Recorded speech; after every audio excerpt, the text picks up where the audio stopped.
Good afternoon and welcome to the final of the Girls Under 16 National Week between Western Province and the Central Gauteng Lions. It's going to be an interesting game. If you're around PE, please come to Woodridge to support the girls. It's been an exciting week so far. So Western Province won the toss and they decided to bat first. So it's going to be a very interesting final. Come watch, come support the girls and have fun. The weather has been holding up and we are ready to take off. Umpires are signaling to the scorers and the bowlers are ready, and it looks like we are good to go.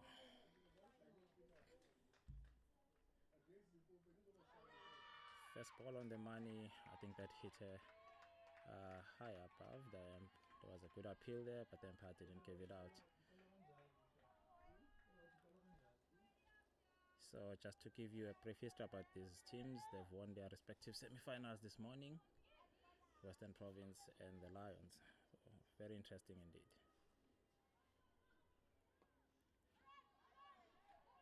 So good ball being bowled there by the bowler, hit straight to square leg, fielded straight to the keeper. So the second dot of the day.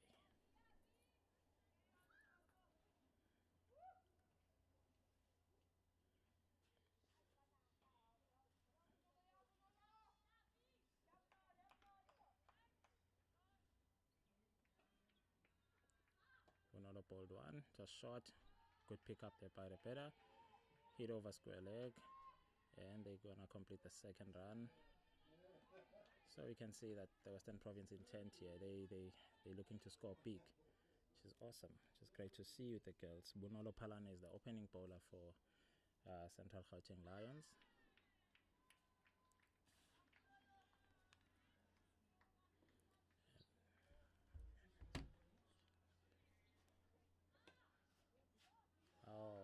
Another low full toss being bowled by Bunolo Palane and clean swept by Sasha Lee Valentine for 4. Good start for the Western Province. After 4 balls, Western Province are 6 for 0. So this has been a great start for them. So we'll see. It's a big final, under 16. Who's going to get the bragging rights? So CGL are ready to take the title, and Western Province, I think they are ready to take the title as well. So we're waiting for the ball. It has just gone to the bushes there. So just to give you a rundown of the teams, Sasha Lee Valentine is opening with Hannah Constable for Western Province, and Bunolo Palane is opening the bowling for the Lions. So it's gonna be very interesting. At the moment we have lost the ball and we're waiting for it. Again, the call, if you are around PE close to Woodridge College, please come and support. It's a big day for the girls. All the fields here at Woodridge, we've got playoffs happening, but the main one that we're watching now, it's the final.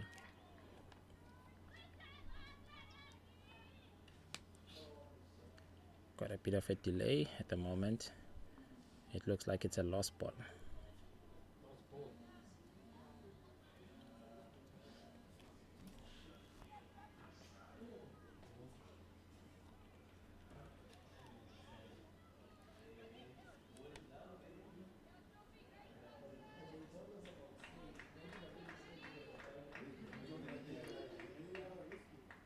After you've heard that there's snakes and stuff, I would not even bother myself. It's just a bit of a delay. Yes. Empire and the 2 players and the coach of Lions looking for the ball. Okay, looks like we found the ball. We will be on our way very soon.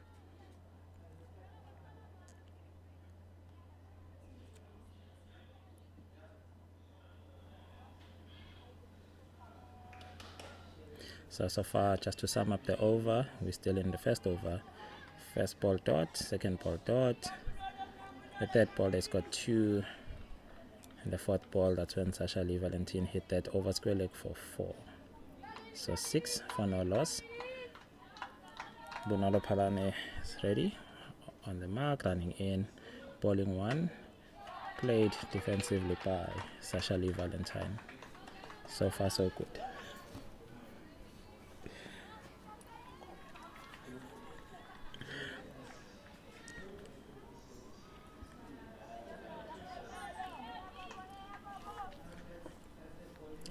Molo on the mark. Just running in now. Good ball, good drive there between point and covers from Sasha Lee, but only for a 1. Good fielding there by Gauteng. And overbowled.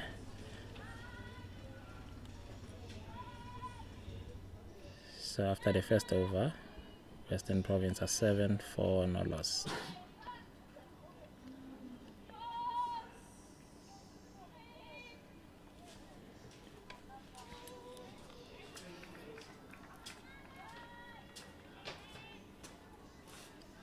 It'll be very interesting to get a score of 120 plus from this game. I think the intensity there is magic.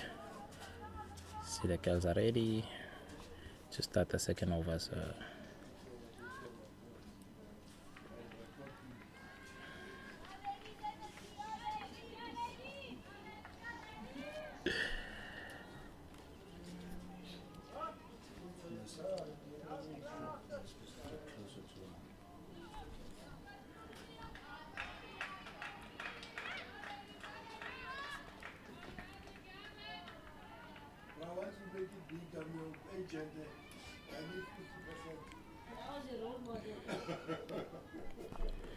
okay, we're going to start the second over. Looks like Alice Edward is going to be coming from the other end.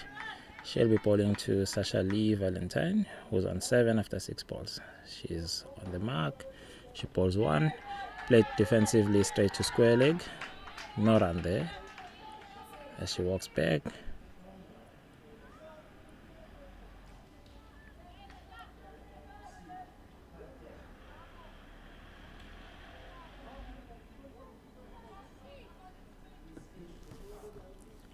Alice Edwards on top of the mark, running in again. She bowls it, play to mid wicket. They take a quick single. It's gonna be tight if they hit. Oh, that just missed. Good backing up there. Sasha Lee gets 1. It's 8 for no loss after 1.2 overs.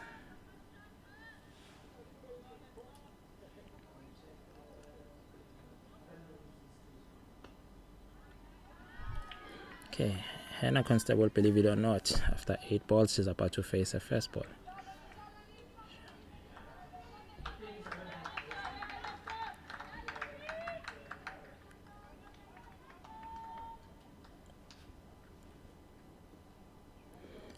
Alisa running in. Balls at 1. That's down leg. It's going to be called a wide by the umpire. Good take by the Lions keeper there. And the score now is 9 for no loss.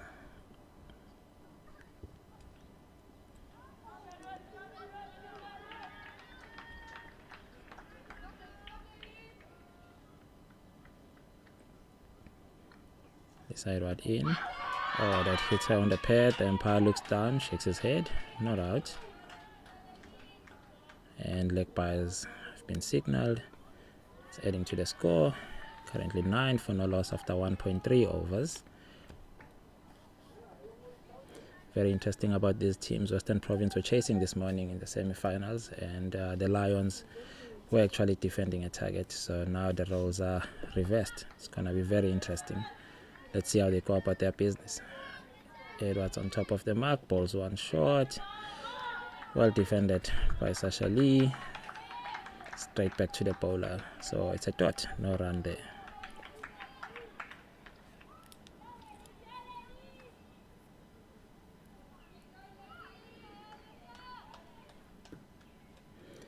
Edwards on top of the mark again, running in. Balls 1 and the same result. Well defended by Sasha Lee, back to the bowler. So we've got 2 dots on the trot, so let's see. Conditions, nothing has changed from this morning, still overcast. So I think the bowlers can utilize that to their advantage, but looks like Western Province have a good plan. 1 ball straight back to the bowler. It looks like the catch has been taken. Yes, it is a wicket cotton ball. Good catch by Alice Edwards. She had to dive forward. That was brilliant fielding by the Gauteng bowler there, Alisa Edwards. Sasha Lee is out. Sasha Lee is out, caught and bowled by Alisa Edwards. Well, it's a good start for the Central Lions.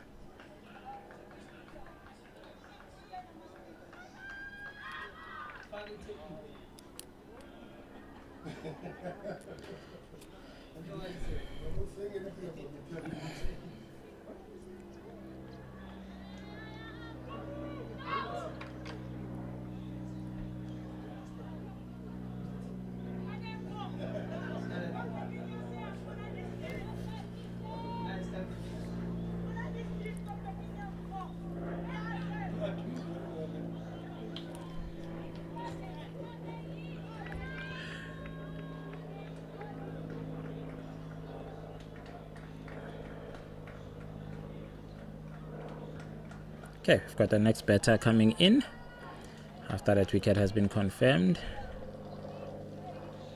However, the batter won't be on strike. It will be Hannah Constable on strike, and bowling has the third over of the game.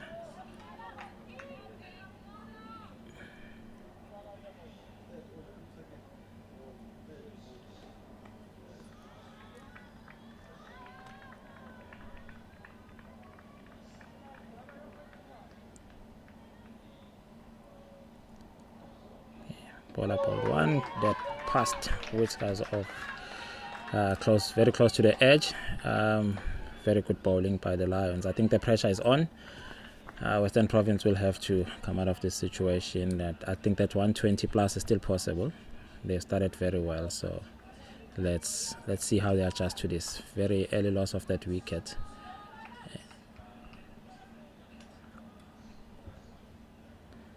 Okay, second ball is being bowled. Okay, again trying to cut it. Swing and a miss, straight to the keeper. So far the spirits are high from the Lions players. So let's see if they can keep this up. And let's see how Western Province counter-attack this. It's going to be a very, very exciting game.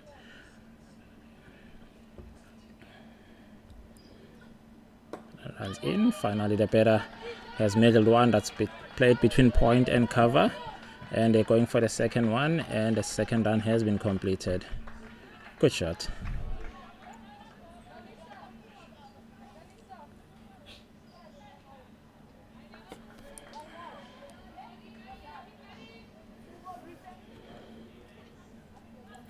So Bunalo Palane on her second over runs in, balls one.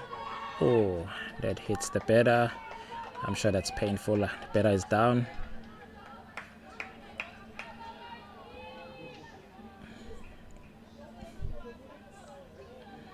Okay, she has shaken that one off. She's up, ready to take on the bowler. Let's see what will happen. Palane on the mark, running in. Let's one go. Oh, big swing and a miss there. I think the Lions have got their tails up. This is going to be awesome here. I just want to see the fight from the Western Province. How are they going to counter this? This is excellent. Palane has done well so far. So far the over is dot, 2 runs, dot and a dot. Let's see how she closes off the over here. She runs in, bowls one. Oh, just slightly down leg. Oh, there's a chance of a run out, but the batter got back on time. The over has been completed.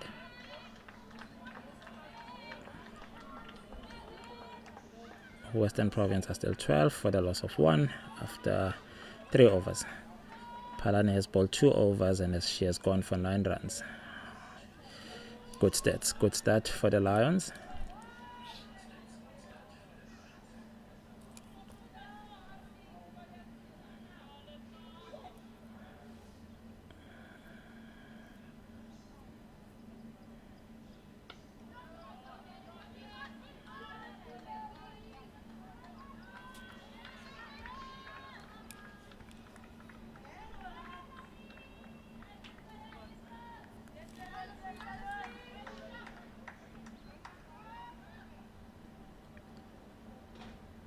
On top of the mark, Alisa Edwards starts her second over. She runs in, balls one to Jessica Hendricks, who plays it straight to the covers.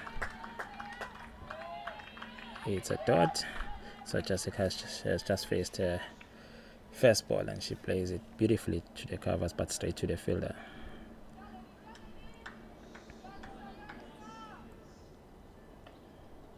Alisa Edwards runs in, balls one, slightly short, played nicely by Jessica Hendricks to the third man boundary, and they're going for the second one, and they've just completed the second one easily.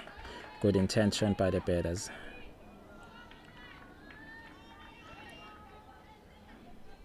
This is the first ball that Alisa Edwards missed the lines. She runs in with that ball, lets one go, slightly short, played to point. That's well fielded. It's a dot.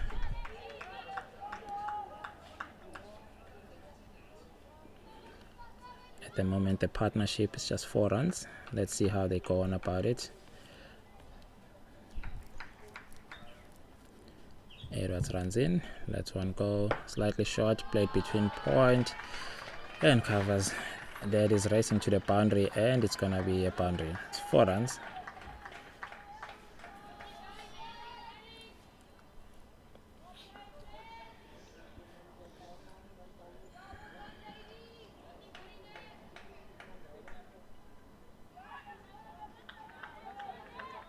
The moment there is a leadership meeting there with the bowler, giving advice, trying to see if they can change the field, if they can block the runs. She's on top of the mark, running again, lets one go, slightly short, good fielding that point.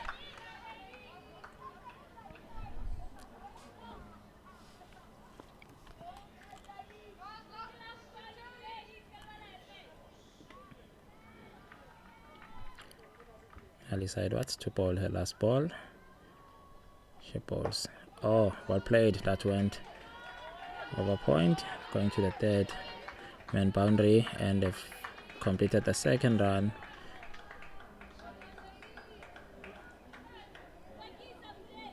That's good running there from the batters. So after a good start by Edwards, she has given 8 runs in that over. Just 2 short balls that were actually played in that point, third man region. So we'll see what will happen in the next over. So I think it's still even between both teams. At the moment, Western Province are 20, a loss of 1, and this partnership is 10 runs.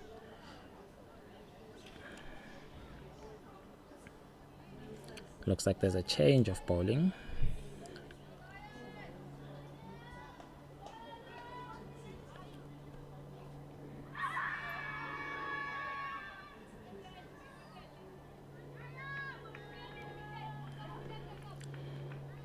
Change of bowling for the Lions. She's still setting up her field. I think they're taking the pace off. Looks like Buledi Sibone is the next bowler. She bowls right arm orthodox, and she's ready to go. She bowls one, immediately bowls a wide. First ball wide. I'm sure that was a loosener. She's warming up. Let's see if we can get a good one. Now she's on the mark, bowling again. Oh, on the dot. That was close, very close to being bowled there.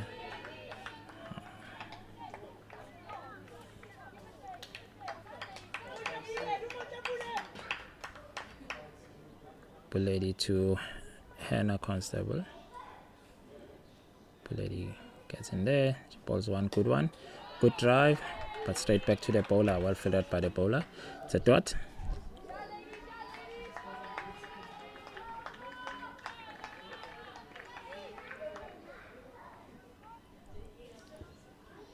She bowls another one, slightly short, played straight to cover there, and it's another dot. So these dots are starting to build pressure on the Western Province batters. 3 dots in this over so far. Buledi bowls 1 and straight to covers again, another dot. So you don't see this often in a T20 game where you've got 4 dots in a row. So let's see, maybe there is a release shot coming up, because these dots will surely build pressure. Looks like Buledi is having a conversation there with an umpire.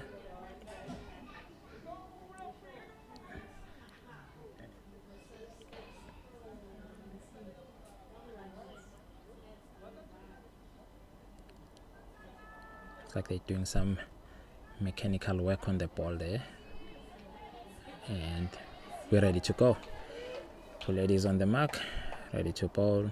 Hannah ready to face. Remember, we've had 4 dots on the trot here. She bowls 1 fuller, straight to covers, good fielding, but they managed to run 1, so it's a good single there.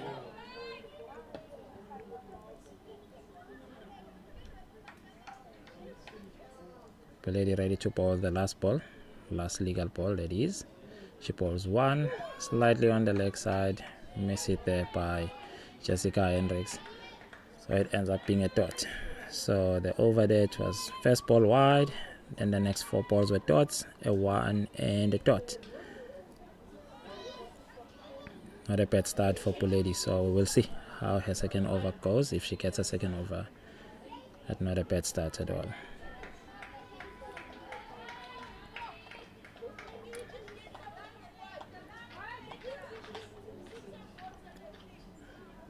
So this partnership is worth 12 runs at the moment. Hannah Constable on 3, facing 12 balls.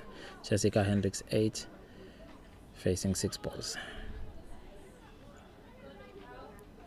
There is another conference there between the umpires,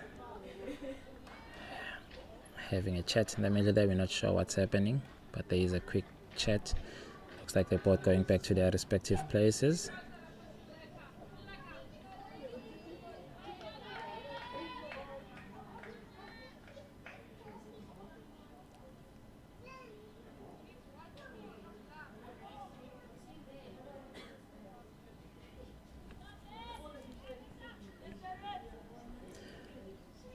Hannah is facing Alisa. She bowls 1 straight, defended back to the bowler. Starts this over with a dot.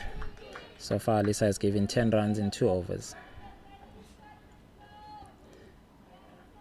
which is excellent in T20, in a T20 game. So far Alisa Edwards is doing very well with the ball.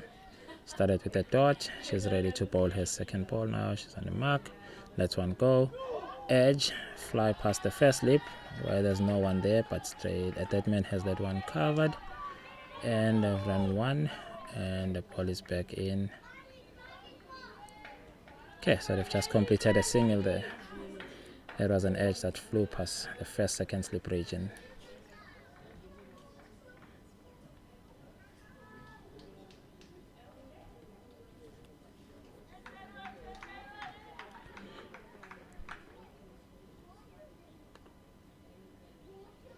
Alisa Edwards runs in, bowls 1.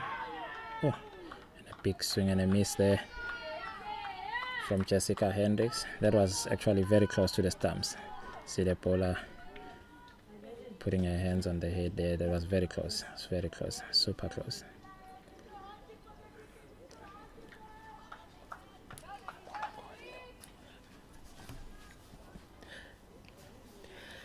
Alisa runs in, bowls 1, a big swing and a miss. Keeper takes 1 comfortable one there. So this has been a very good over. Very disciplined bowler, this Alisa Edwards. Very interesting stats. Giving you the over so far, 0, 1, 0, 0. She's done very well. Top of her mark, bowling a 5th ball. She lets one go. Again, same results. Big swing and a miss there from the batter, who is Jessica Hendricks. Alisa is very disciplined. She's doing so well in this over.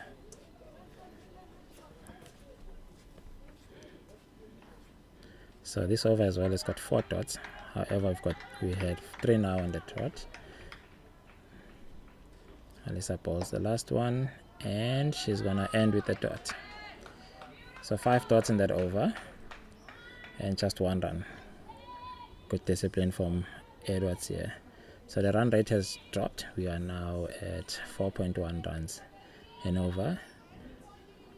Western Province at 23 for 1 after 6 overs. Hannah Constable on 14 balls. Jessica Hendricks on 8 of just 11 balls.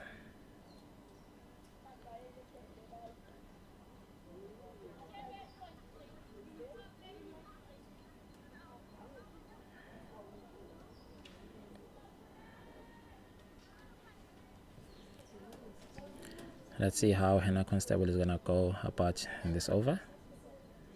They've got 2 fielders in the deep.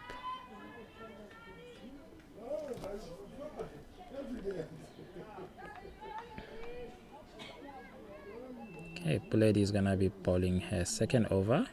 She bowls 1. Oh, she starts again with a wide ball. Similar trends here comparing to the first over. She started with the wide and then she bowled well afterwards. So let's see, maybe there's a plan.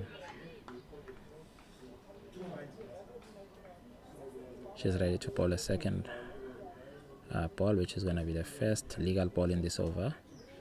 Bowls 1. Fortunately, that's also been called a wide by the umpire. So 2 wides in this over so far. Legally, we haven't started this over. There's been 2 illegal balls.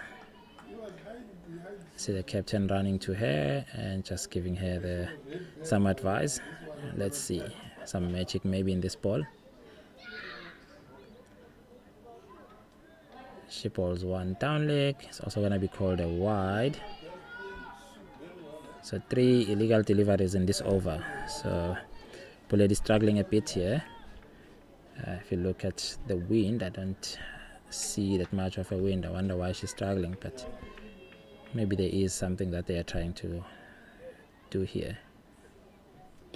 Balls 1 on the money. It's a dot. Blocked by Hannah Constable there, straight back to the bowler.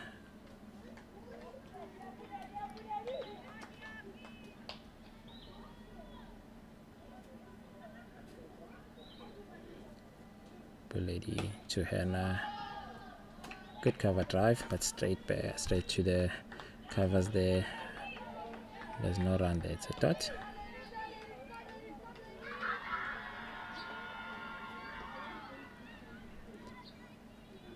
Buledi in again. Ball 1, played to point. Good stop there, backward point. Bit of a confusion there. The batters in the middle, but they've managed to make it back safe. The throw was not strong enough from the point fielder.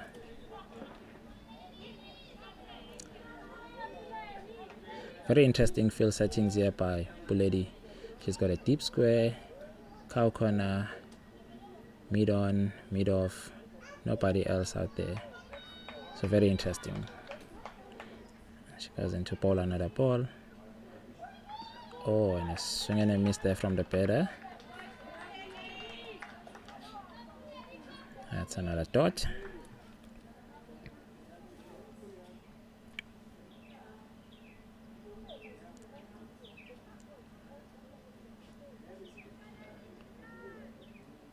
Buledi ready to bowl another ball.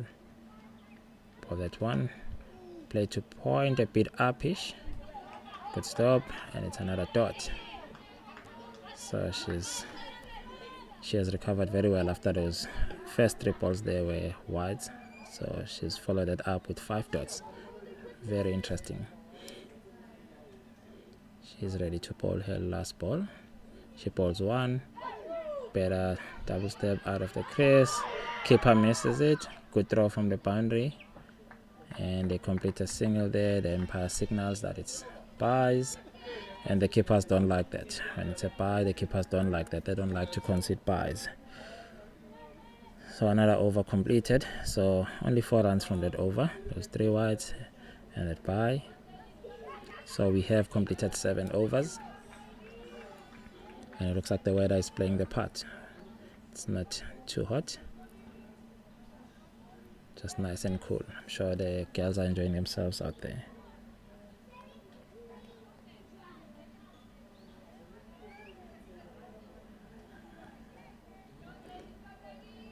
So Buledi has completed 2 overs and she's just gone for 5 runs.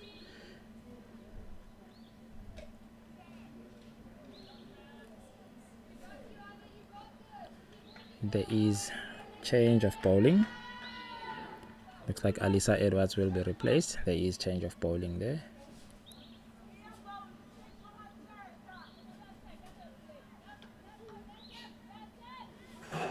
Very interesting field as well. She's starting with a deep square leg and a fine leg. Maybe a couple of bumpers.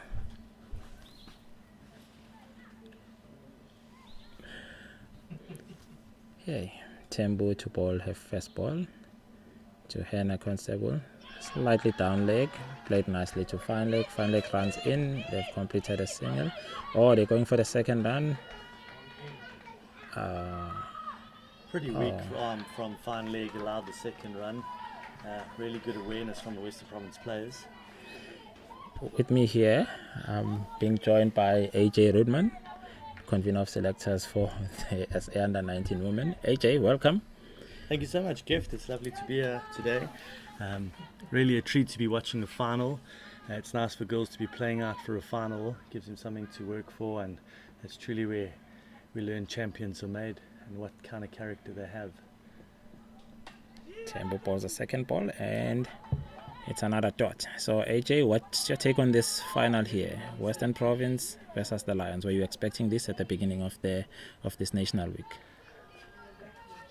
To be honest, Gift, I think I had my money on a potential of 6 teams within the sort of the rankings. So Tembo bowling her third, played straight to the bowler and they take a run and it looks like it's a run out. That was straight back to the bowler. I don't know why they took that quick single there, but we have lost the second wicket and it's a run out. That run was not on there. I don't know why they took that risk. I think the pressure of the dot balls, the pressure started building. So back to you there, AJ. So yeah, you said you had 6 teams that you're expecting to be in the final here. Yeah, I think at the start of the week on paper, 6 teams kind of made sense to me, that they had the ability and the skill within their ranks and players to actually get to the final. No surprise to see Lions versus Province as one of the 2 battling out, as they've really got some top players within their ranks and have done beautifully this week to put them into this position. The semi-finals were both very tight games, so it could have been Free State versus KZN Coastal at the same stage, but these 2 teams managed to get the win over those 2 teams, and well done to them. It's already off to quite a tight start, and you can feel the tension between the players. They certainly want this game. Okay, looks like we've got a Gqeberha in. She's just walked in now. We're still going to have AJ for a couple of minutes. I know he's a busy man, but it's good to have someone from the officials joining us on the commentary board. Jessica Hendricks was run out there. That's the better that was run out. Now Shumisa Ngada, she's just walked in.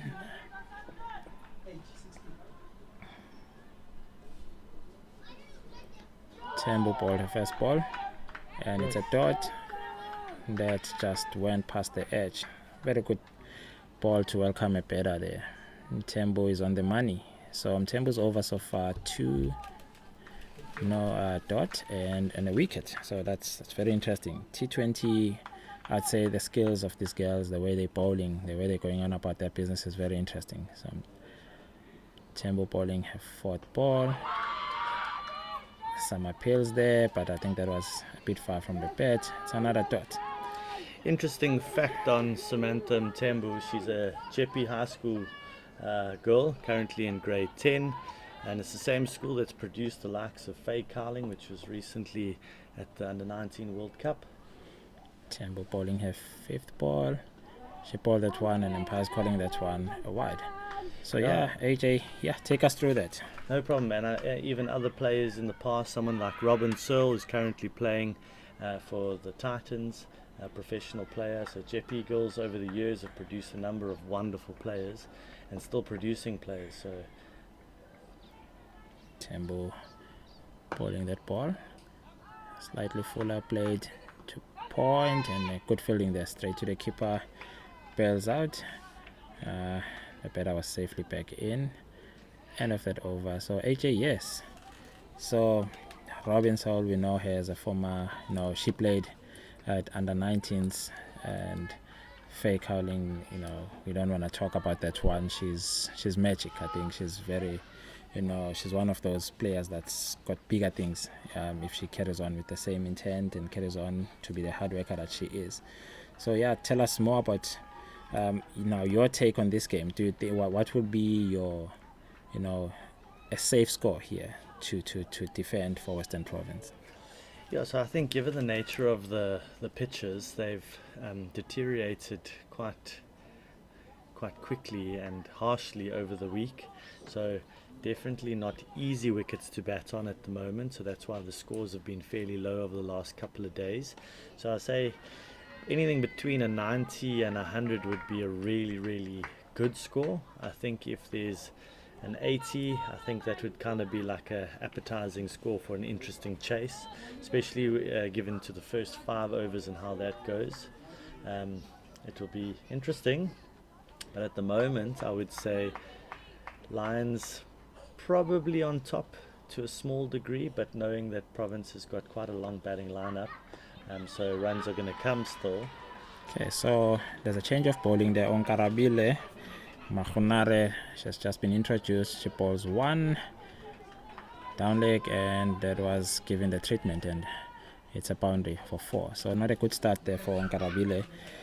But then AJ, do you think 80-90 would feel like they've scored a 150 here, 180 on a normal, fresh tracks? If let's say if this was day 1, that would be like a 180, 150. Would you say that? Well, I would say at under 16 girls level, provincial level, I would say if you score a 140, I think on a good batting wicket that would be quite a fair score.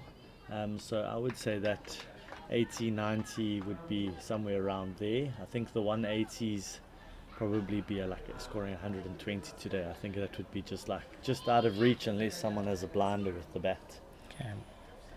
Mahonari just bowled her second ball there, and it was hit to the covers. The batters took 1. That brings Shumisa on strike. She gets 1. Big swing and a miss. It's a dot. Not a bad over. She just had that 1 bad ball that was hit for 4. It really deserved to be punished. It was short on the legs, and that was 4. Currently got 2 sweepers out, so she looks like she's trying to bowl a bit of a straighter line. The 2 sweepers are sitting at... Oh, that was an excellent throw from the skipper. Direct hit on the non-striker's side, but not out.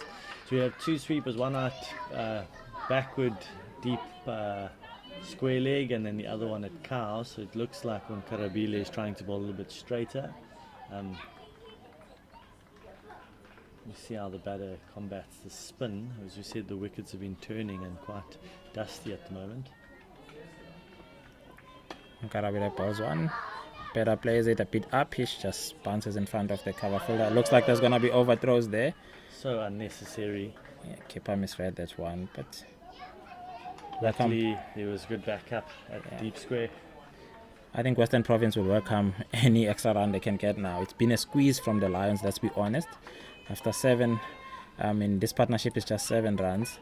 We are about to complete the 9th over, and the score is 36. Would you say Lions have started very well? Yeah, I think it's the kind of final you definitely want to start off and put the squeeze on, and if they had to ask themselves at the start of the game 36 for 2 after 9, they would take that probably with both hands. So I think the game sits in the balance, although I feel it's favouring Lions at the moment, but it sits in the balance because we know that Province has still got a long batting lineup, and they've got real hitters and strikers to come, which can obviously be a launching pad from here, provided they go on their business about that. Okay, I'm going to ask you now an interesting question. I'm going to put you on the spot here. But first, I'm going to answer that question before I even ask you. I'm a neutral. Who's your money on? For today, in the final,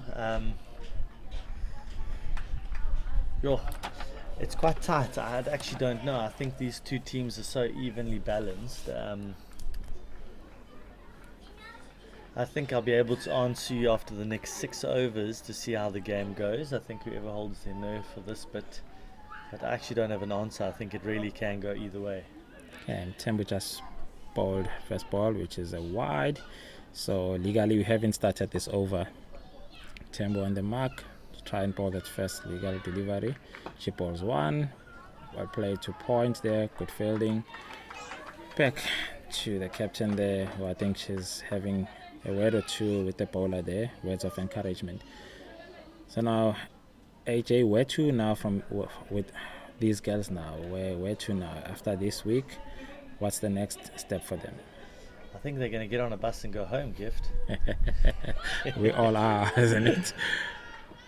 Yeah, no. So obviously after under 16 National Week, you would hope that some would graduate into the under 19 setup for the next year, and then hopefully, obviously the next year being the 12-month build up to the next World Cup, you might find 1 or 2, 3 or 4 players, you never know, within this setup under 16 space that become a feature within the 2027 World Cup side. So hopefully that is part of it. Tembo bowling this one, full toss down leg. Gqeberha missed. Yeah, Sam's been bowling quite nicely when she bowls back of a length into the deck, and I think these types of pitches, that's what you want to do. But then every now and then she's got a bit of a spray gun where it's a full toss heading down leg, and obviously that's where the girls are capitalizing on. So she just needs to find her rhythm and consistency. That's more the length that she knows, straight to mid-off. Run out opportunity, but safely in. Now, would you say Hannah is struggling to get the ball away, or the ball is not coming nicely to the bat? Because you can see she's now 12 of 28 balls. She's seeming like she's striking a few nice ones through the offside, but just can't seem to get the ball through the offside. So obviously there's no pace on the ball from a slow wicket down in PE here at Woodridge. So I think the key is from the bowlers is they're not bowling too much into the legs, especially the seamers, to allow the opportunity to hit to the sweepers. So that wall on the offside is doing well, but the bowler's bowling to a field. Poor keeping there. But that is a sign of a wicket that is deteriorating, so the ball didn't get up to the keeper and obviously had an awkward bounce. You would hope that the keeper would pick those up, but unfortunately I think she got one on the arm and it bounced over her. The choice of being a keeper, eh? Yeah, keepers like to have the ball, so they've got to be ready for it at all times, even with those awkward ones. Tembo trying to bowl her last legal delivery here. That was played back straight to the covers for another dot. So another over being completed. So we are halfway through this innings and Western Province are 41 for 2. So if you're looking at where they are now, what would you predict here? The run rate is at 4.3. Would you say 100 on the cards if obviously they up the the run rate and they up the tempo, or are the Lions bowlers that good that they're containing them so far? Yeah, I definitely think that they're on par now, the score, 41 for 2 after 10. I would take that as a province batter. And I think, given their lineup still coming, I think 100 is certainly on the cards. This partnership builds a little bit, and we can take it from there. I do think it's going to depend on the extras of what Lions is producing. I think the extras count is up a little bit, which adds to the value here. So a new bowler coming in now, Nonklankla Denisa. She tends to bowl nice back of a length, but pretty straight as well. So first one was straight into the pads, turned around the corner, and an easy one.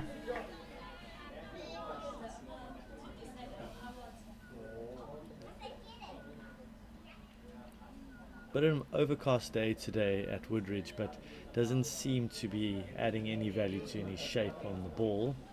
So at the moment it really is trying to use the pitch to your advantage, hitting And unfortunately, Nonklanka didn't even use any of the pitch there. Full toss, which didn't help us. And what we're saying is, if you want to take advantage of this pitch, you've got to really bowl it into it. Would you say now the Lions are in need of a wicket here? As we see, Nonklanka balls one, hits the pads, and they are appealing, but the umpire is saying that was too high. Yeah, I think this partnership is building. They're not running away with it. I mean, the two batters are quite low strike rates at the moment, but they're keeping it together. So if I were the Lions, I would say I wouldn't, and this is coming from a previous coaching day, I wouldn't actually try and take a wicket here. I would try and keep these two batters on strike for as long as I could. Having said that, there comes the wicket. Hit to cover and caught by the captain, Lulu. Yeah, so knowing the province lineup, I would probably want to have not taken too many wickets here and try and halter these two to as many dot balls as possible. But a good ball, used the pitch, key, and all of a sudden a wicket has come. So Nonklanka Tanisa striking in her first over. That's what the Lions needed, but AJ has a different opinion there, which is a very smart opinion. You keep those that are not scoring because you don't want, to let the danger come in and then all of a sudden that player runs away with the game. So, but unfortunately, if that was the plan, it didn't work because they've got a wicket now. So at the moment, that partnership was 14 runs and Hlumi Sankanda out for 2.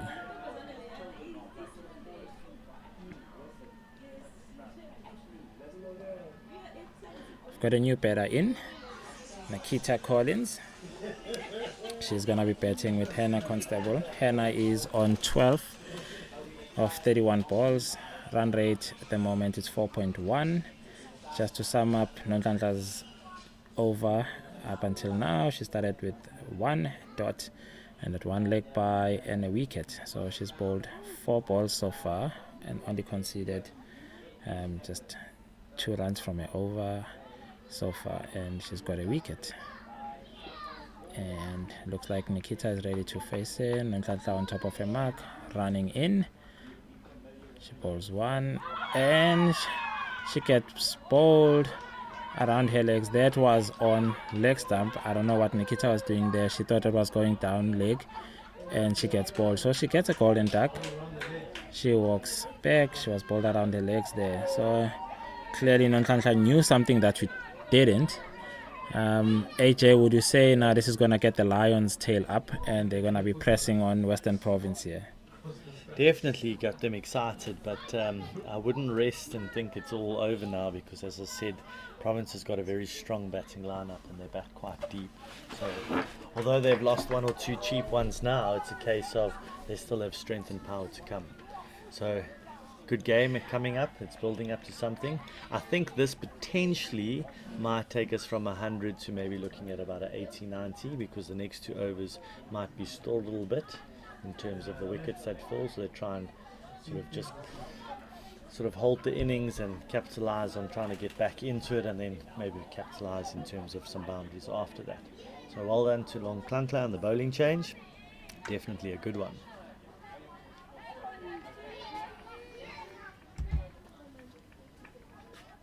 Kif, describe the field here obviously Nonklanka looks like she's going pretty straight. Now there's a left-hander in, so the ball seemed like it was maybe shaping a touch away from the right-hander. Looks like it's going to come in. Yes, indeed. Now Nonklanka just bowled a ball and the keeper missed that one. That's going to go to the boundary and those are 4 byes. And as a keeper, you don't want that against your name. So it looks like Nonklanka has put for a lefty, third man up in the circle, and she's got a fine leg and also a deep square. Very interesting. So she's going to be bowling that straight line, swinging in, so you need those two fielders there. But very interesting that she's got a deep square. I don't know if she's going to bowl one shot or they know something we don't know about the lefty. Maybe the lefty is good, on the legs, play it at square. So, but yeah, that over has been completed.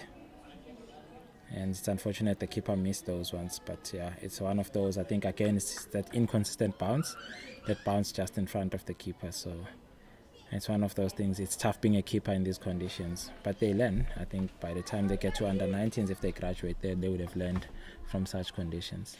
Yeah, I think potentially it would be, if you had a keeper that could stand up to medium pace or pace, would be quite useful. Yeah, even though it'd be up and down bounce, but it would probably be better off than standing back and getting that awkward pitch in front of you from that perspective. Next bowler in looks like Gqeberha, and she was excellent in the semi-final, bowling a pretty consistent line outside off, and giving nothing away to KZN Coastal. So she did bowl from the other end, so we're going to see she's changed the ends now, so we're going to see how this works out for her. Trouble here, very close. Oh, it's a run out. It's a run out, unnecessary again. I think the pressure is building. We are now 47 for 5 for Western Province. It doesn't look good. That ball was hit straight to the extra cover fielder, Alicia Faree, and literally she just lobbed it into the keeper and was pretty stock standard run out. Not sure what the batters were thinking there. Alright, incoming is Mia Law, Western Province star batter for the week. She really has had an excellent week and dug the team out of a few holes in different spaces. She's been quite solitude in terms of her effort, in terms of the fact that she's just kept it together. She's changed her game as she needed to. She's occupied the crease and then launched later when she needed to. So I think this is one of those moments where she's probably going to just bat it out for the next 4 or 5 overs, then give herself a pad where she can launch later. So Liabona Mchigelisa out, just facing one ball, and I think the Lions would be happy to get rid of the lefty, because that left and right combination can be painful for the fielding side and for the bowlers as well. But now, would you say this is gonna be fight fire with Mia Lalo in and Gqeberha bowling? I definitely think Lions have done their homework. They're giving her already, there's 1, 2, 3, 4 sweepers out. So we've got offside sweeper, long on, long off, and a cow, and she hasn't even faced the ball yet. So there's a huge amount of respect given to a player that hasn't faced the ball yet, but perhaps they know that she's the danger player, and if they just keep her to ones and no boundaries, that will be enough to not get the game, get away from them. If you look at the mid-wicket region, slightly open, easy singles there. Do you think that's the plan? They want to bring the other batter on strike, because Henna, 12 runs of 32 balls, they're happy to bowl to Henna. Obviously they'll be happy to do that. Well, that would definitely be my thinking as a skipper here. So as they hit the first ball, she hits it straight to the only fielder in front of the bat on the offside that isn't out in the deep, and unfortunately finds a dot, but she was right on top of it out of the middle of the bat. Yeah, I definitely think that's the plan, Gift. So it looks like get off strike and it's bowled to Hannah. Okay, looks like Gqeberha is also squeezing here. She's not giving her any room, and Mia doesn't look happy that, she's got 2 dots. And do you think the release shot is coming? Pressure, the dots? Well, watching Mia this week, I doubt it. I think she's quite secure in her mind and how she wants to go about her business, so I doubt it. There's one played through that mid-wicket region, and they're looking to go for the second. And the throw comes in. It was slightly weak. Had it been a very strong throw, we would have had another run out here. But yeah, look, Mia, very smart batter. I think she didn't hit that one hard. That's why they were able to take 2 there. So there's some thinking going on here. So she's getting 2 minimal risks. So that's smart. That's very smart. Gqeberha now bowling to Mia. Mia plays 1 straight to the cover, and they take a quick single throw, and the keeper misses that one. So they've completed the single. Good backing up.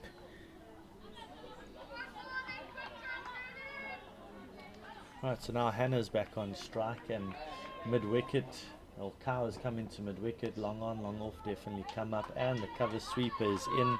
So definitely there's a plan to try and keep Hannah on strike. The only thing is, I think the girls have maybe missed the trick because it's the last ball of the over, not thinking that Hannah would want to take it. But then, having said that, the easiest single she could have ever got. Just taps it into the offside and runs through for one no problem. So that plan didn't work.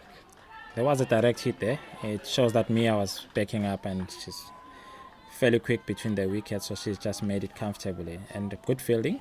Give credit where it's due. That was very good. It's good to see such happening on the field, and the energy levels very good so far. And we are about to start the 13th over.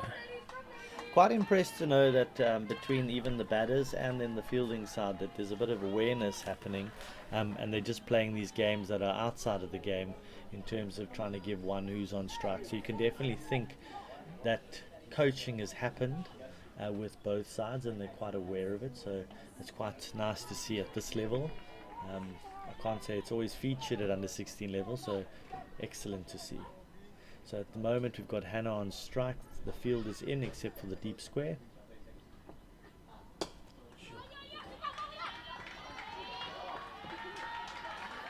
Another easy one, just tapped into the offside and gets across with no problems. Hannah is quite secure. She looks like her job now is to get off strike and get the long levers back on strike. It looks like the plan is simple here. If you look at it, they prepare to run those singles. They just want to get 6 and over, and that bad ball when it comes, they obviously they'll look to punish it. But it looks like now the plan is to run as much as you can, just squeeze something out of the energy out of the Lions players. Yeah, well, 6 and over gets you to that 100 mark, which we rate as a very good score in a final here at Woodridge on the main field. That one was tapped through to third man, beat short third man, and they're turning for 2 quite comfortably. It's good batting again from Mia. She's just come to the crease, and you can see the game has changed already. The score's starting to tick over. Hannah's found some confidence in her partner. Very good to watch.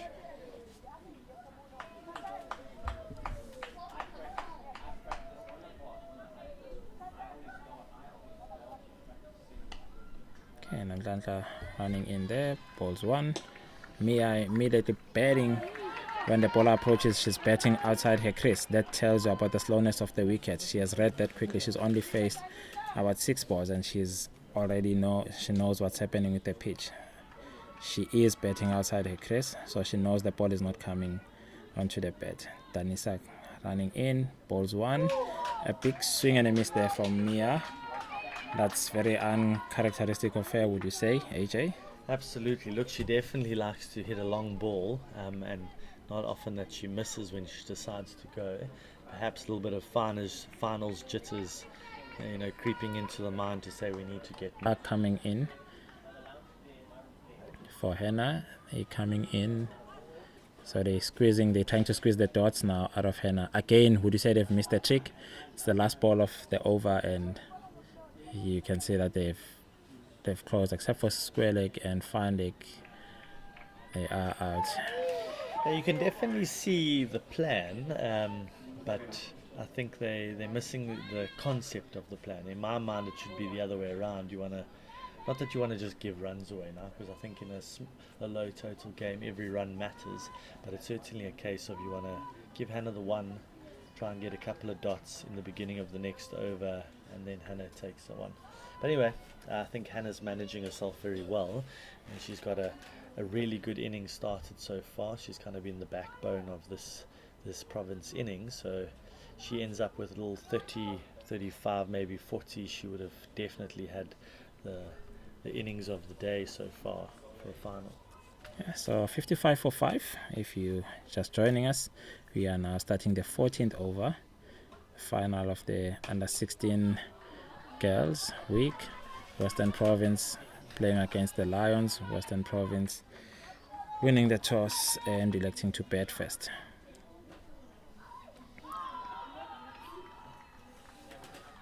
So for me, all the sweepers were out, and they've all come in now for Hannah. So definitely can see now the plan is to try and keep Hannah on strike, to dot it up for a few balls, try and keep Mia off strike, who really bats at a healthy strike rate.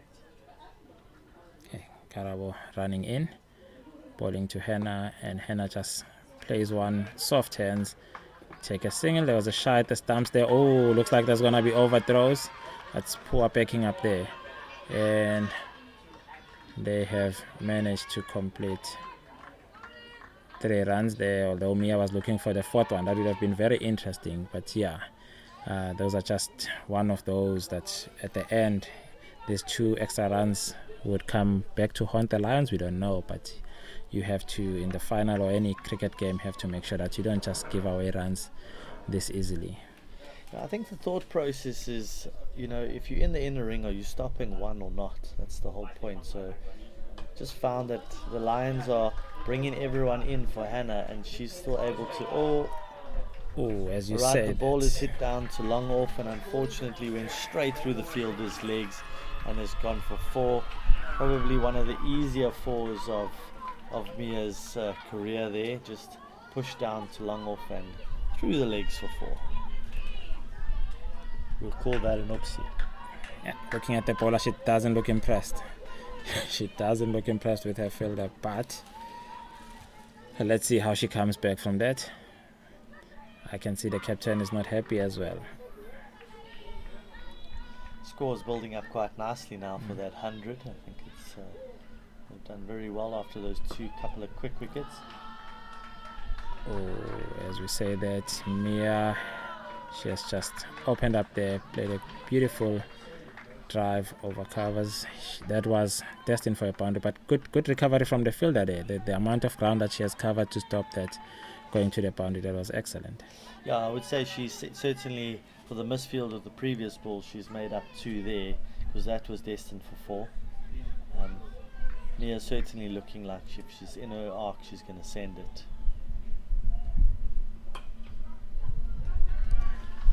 Sensible cricket there. Mia gets 1 get off strike. I think she's counted the number of balls. There's just 1 more ball left, and I think she's comfortable to take the next off. But let's see. That has happened in the past previous 2 overs, but they've been running off that last ball. So let's see.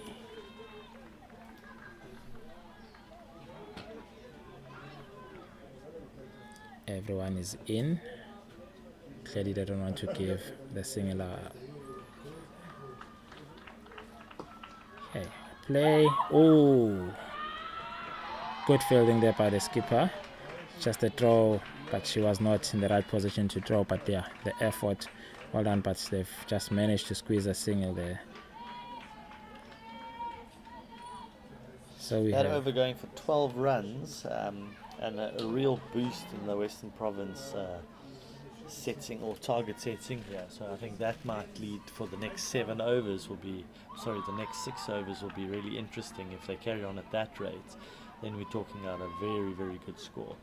Yeah, it's the biggest over of these innings at the moment. So yeah, if they get they need a couple of these good overs actually to get beyond that 100. But it looks like the plan is simple now from Western Province.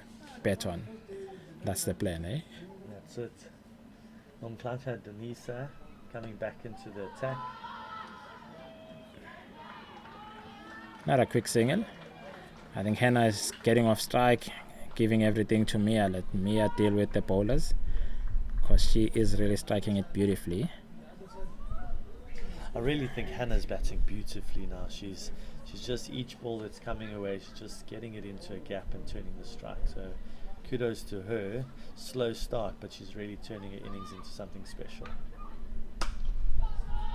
And then that ball's 1 to Mia, who just played it straight just above the bowler's head for just 1. The fielder really did well to cut the angle there with the big arm, just to cut that to 1. So well done to her. She didn't run around the boundary, she just literally cut the angle beautifully.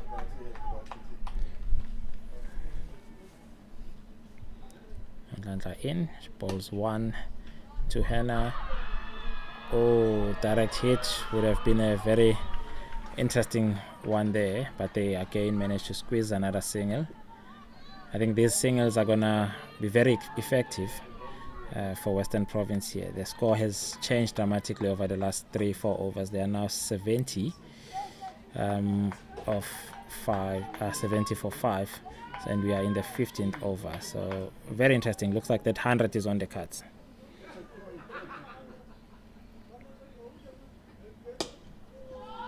Mantanka in, Mia drives 1. That is laced through the covers for 4.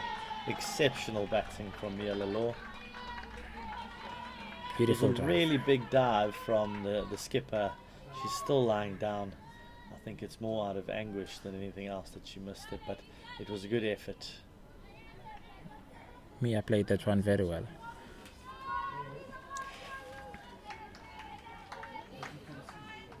There's intent. Danisa to Mia, and she goes. Mia plays one to the leg side and just for one.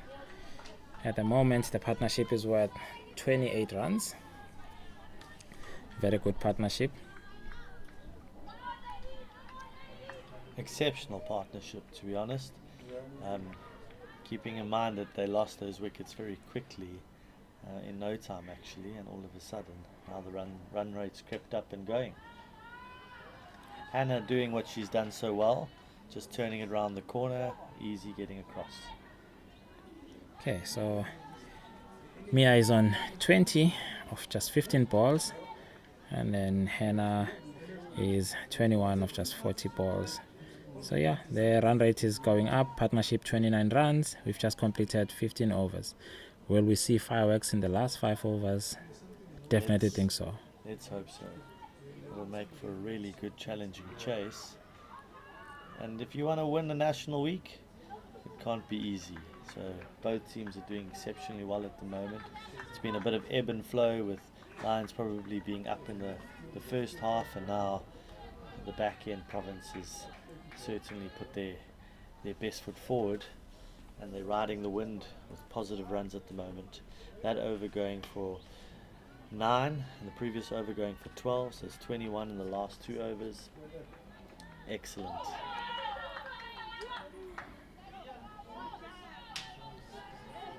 Gqeberha back into the attack and beating Hannah just outside off. Definitely the offside field has moved a little bit closer now to try and combat Hannah's quick soft hands that she's been displaying. So we'll see potential run out on the cards here if they carry on like that. But Hannah's too sharp for them, bowled a little bit too straighter, and she turns it round the corner for a 2. Excellent batting. She seems to be a step ahead of the batters, the fielding side here. Very smart cricket. Do you think it's a bit risky now for Gqeberha to have everyone in? Because if Hannah is not trying to hit the ball hard, but if she places that in the gap, there's easy twos with less risks, and that's the risk of putting everyone up in the circle. And Hannah is happy to do that. Hannah is happy to take singles. Hannah is happy to put it in the gaps. So would you say maybe set traditionally defend your boundary and give one instead of giving easy twos? Or do you think they're just sticking to the plan of saying we're not giving anything to Hannah, there's a chance of a run out? Obviously they want to run, they've seen the plan. Yeah, look, she definitely double stepped that last one and beaten outside off. So if you ask me, her intentions are quite clear. She's trying to move the game now, and I think potentially Lions are trying to combat what she's done the last 2-3 overs with the quick ones, and she's already gear changed. So I think Lions needs to understand what she's doing, and just like that, as you say, she hits it through the covers and turns for 2. So she definitely seems to be one up on the Lions in the game plan here. Yeah, looking at the scores, she's now 25 of 44 balls. I think she doesn't want Mia to catch up to a score. I think she's trying to run away there. But yeah, very good competition between the two. Yeah, staying ahead, which is good.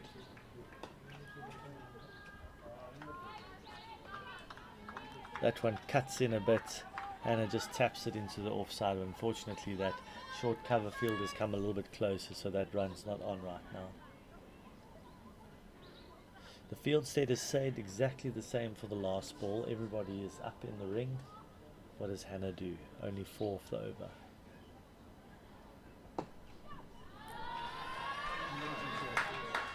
Back of a length, punch through the covers, turns for a simple 2, poor fielding out in the deep, and makes it an easy 3. She didn't try to hit that with power. That was just placement, and I think she's comfortable doing that. And it's interesting how she's moving the game forward now. Do you think there's a good relationship there? Do you think they know each other very well? These two, you can see the way they're batting, they complement each other. Mia seems to be aware that Hannah likes to run, and Hannah seems to be aware of what's happening.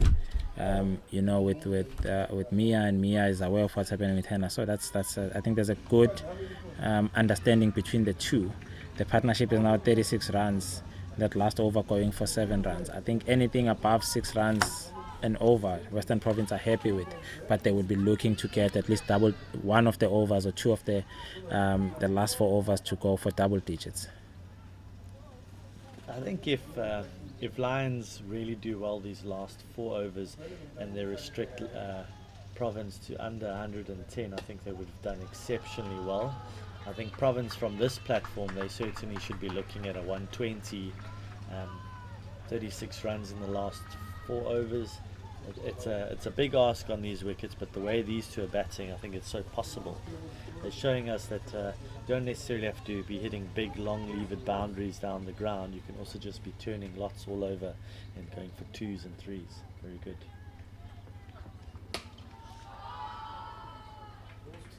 Bonolo bowling her 3rd over, bowling a 2nd ball, and Mia was facing that one. Played straight to long off for just an easy, low risk single. And we're looking at the field changing. It looks like they're bringing everyone up and in the ring.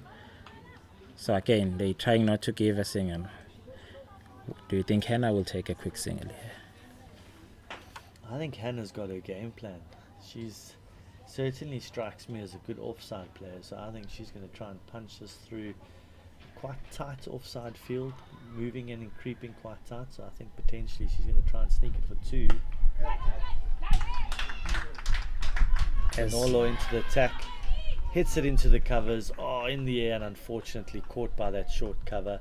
Definitely it's like she was listening to me in terms of trying to hit it through the gap for 2 on the offside. Unfortunately finding the fielder.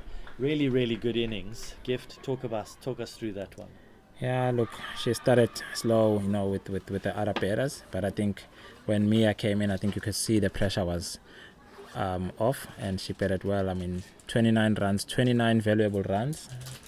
I think Western Province would appreciate that effort. Like you have said, the field is the pitch is slightly slower, and the 29 that she's contributed, that will go a long way in making this final a bit, interesting for the Lions, because those were very crucial 29 runs. But however, well done to Bonolo for sticking to the plan, having everyone up the field, because they could have easily, pushed everyone out, and that could have been an easy single. But yeah, it looks like the Lions just won the wicket. So that partnership was just 38 runs, which is excellent. So we are now going to start with the 3rd ball in the 16th over. Sorry, the 4th ball in the 16th over. Give the new batter, I think, is Zita. Is that correct? Zita Lockenstein? It does look like it's Zita going into bat. And 13, it's Zaura Titus. Zaura Titus.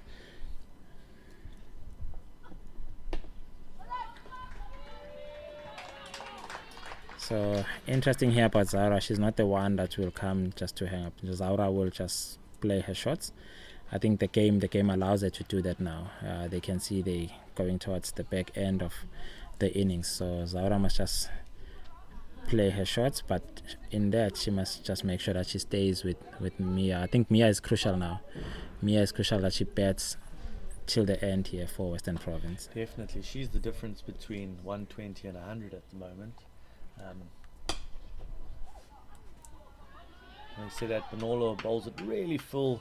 Mia basically digs it out as though she's using a spade down the ground and takes 1. Looked 2, but unfortunately decided not to take it. Looks like we've had can you call it a rugby tackle between the bowler and I would say it would be a fierce collision between Mia and Bonolo, and I think Bonolo probably decided she won that one. Mia's shoulder's a little bit sore, but I think she's a tough customer. She'll handle it with ease. Bonolo to Zaura, bowls 1. Zaura just nicely blocks that one.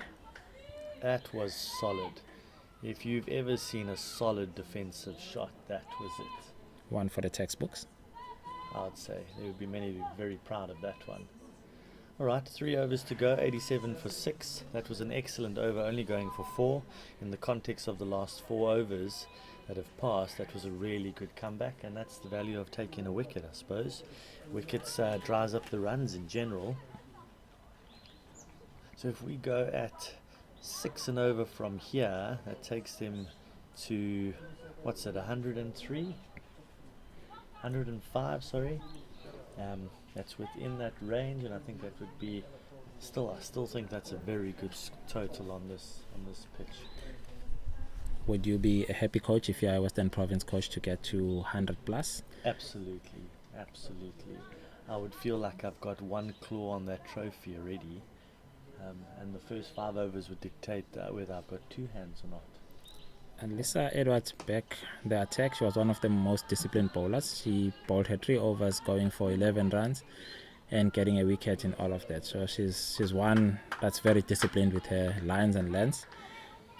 Mia hit that one nicely over the cover region.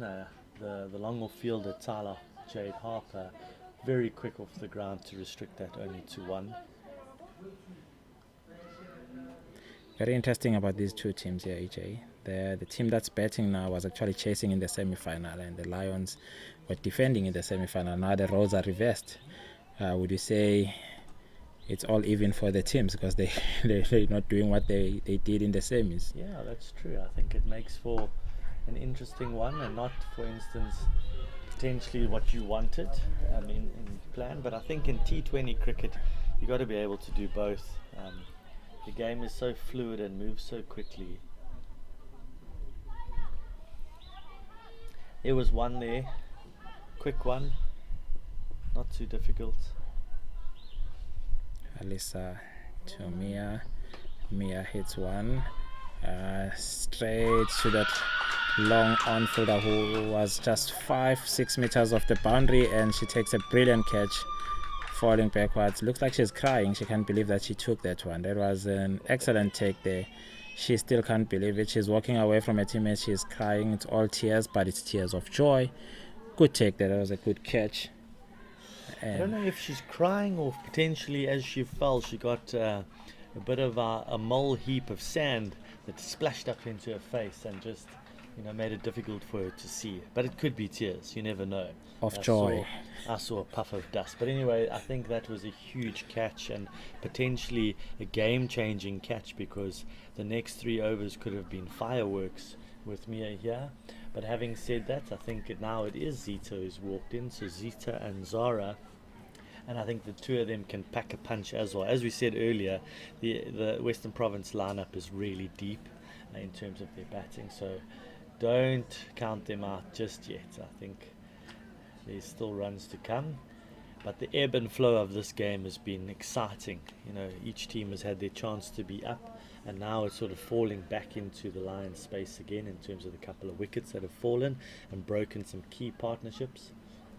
But let's see what the last few overs have in store.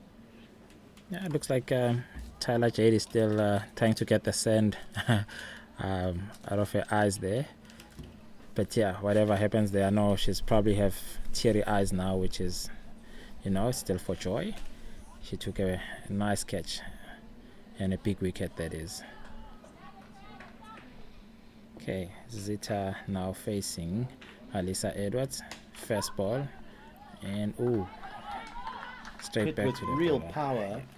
Try to hit it past the bowler, and she catches her hand on it.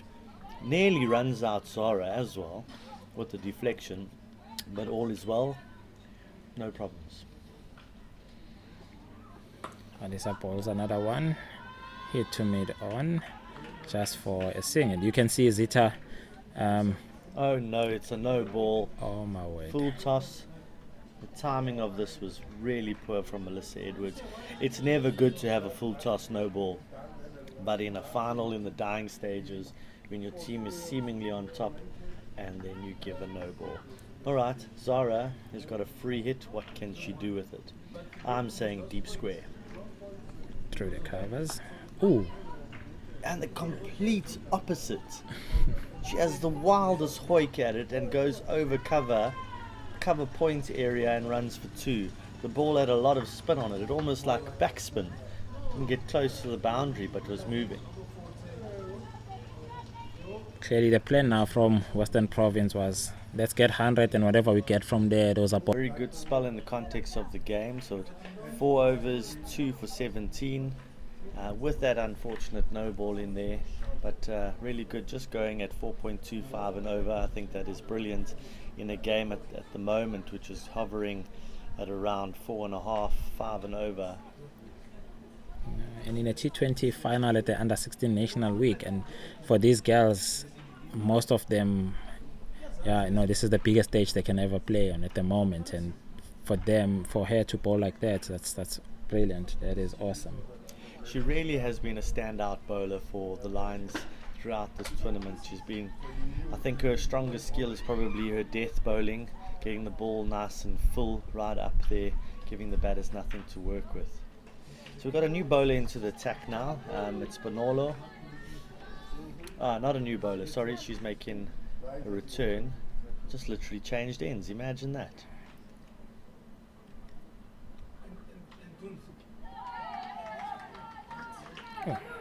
She starts with the dot. I think Zita just had a huge swing at that, but it's a swing and a miss, as the famous saying would be in cricket. You don't see this quite often, but the non-striker is standing on the offside of the wicket from a running perspective, and often I find that as a ex-player myself, that never really bugged me as a bowler, but as the striker batter in my eye line, sort of used to put me off a bit. But I don't think Zita's too fussed about that. Edged through the non-slip area to the short third man and takes a single. Yeah, I think Saura started running there before even Zita played that ball, but that's excellent. Definitely a plan is to try and get to that 100 mark. So we have 5 runs to go, and I think that psychologically would be a big win for Province at the moment.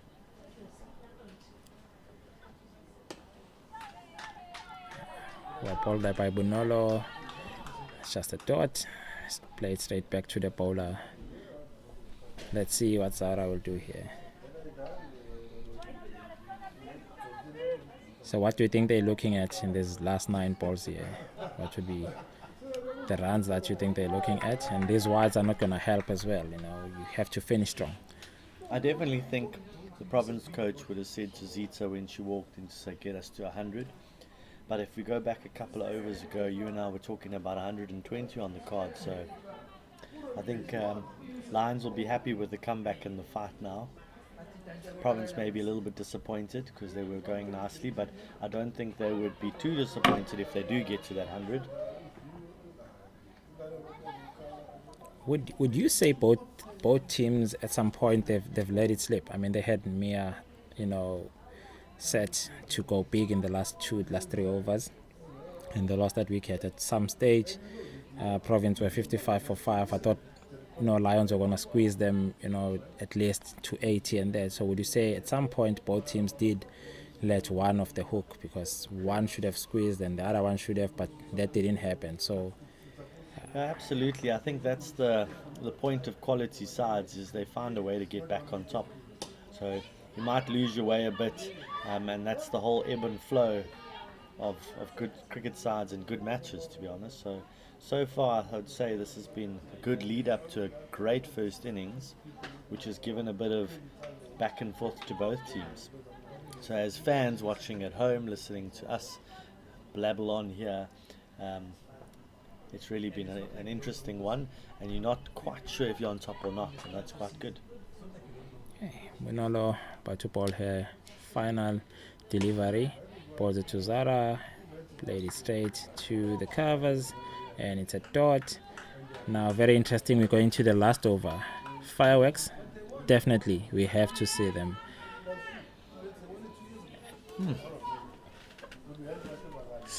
Someone has just waved the cone there. I don't know what that means, but someone has just waved the cone there. Did you see that, AJ? Someone just went and waved the cone. Interesting. Let's see what the waving of the cone means. Stay with us, and we will bring you the last 6 balls. It's going to be very exciting and interesting 6 balls. If you ask me, there's only 6 balls left. The only thing that cone could have meant was get a run off every ball. So, bat on ball, have a swing, but make sure you get onto the other side. Swap sides, get 6 runs, get over 100. I mean, that would be the goal here. I certainly don't think it would be don't go out.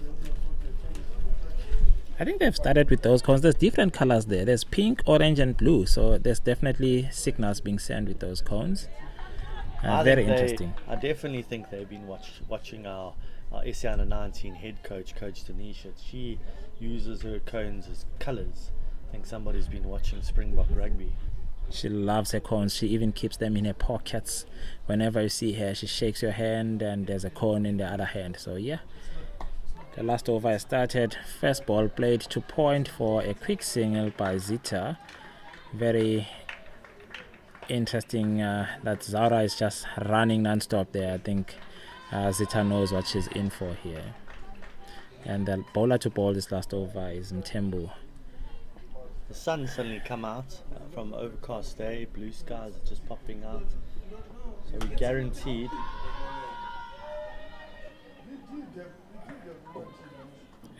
Big swing there from Zaura. Fielded hard to get underneath that one, and they've completed 2 runs there. I think a good effort. I think she was not just going to stop that ball, she was going for a catch. Good effort. Bit of a limp. She's limping. Tyler Jade has really thrown her body around for this team, and she's really shown us exceptional athleticism in the field.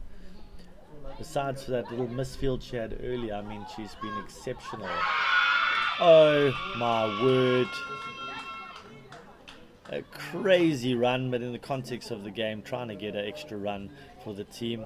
And a fumble from the keeper has actually led to another wicket. So sometimes your mistakes can actually lead to winning moments.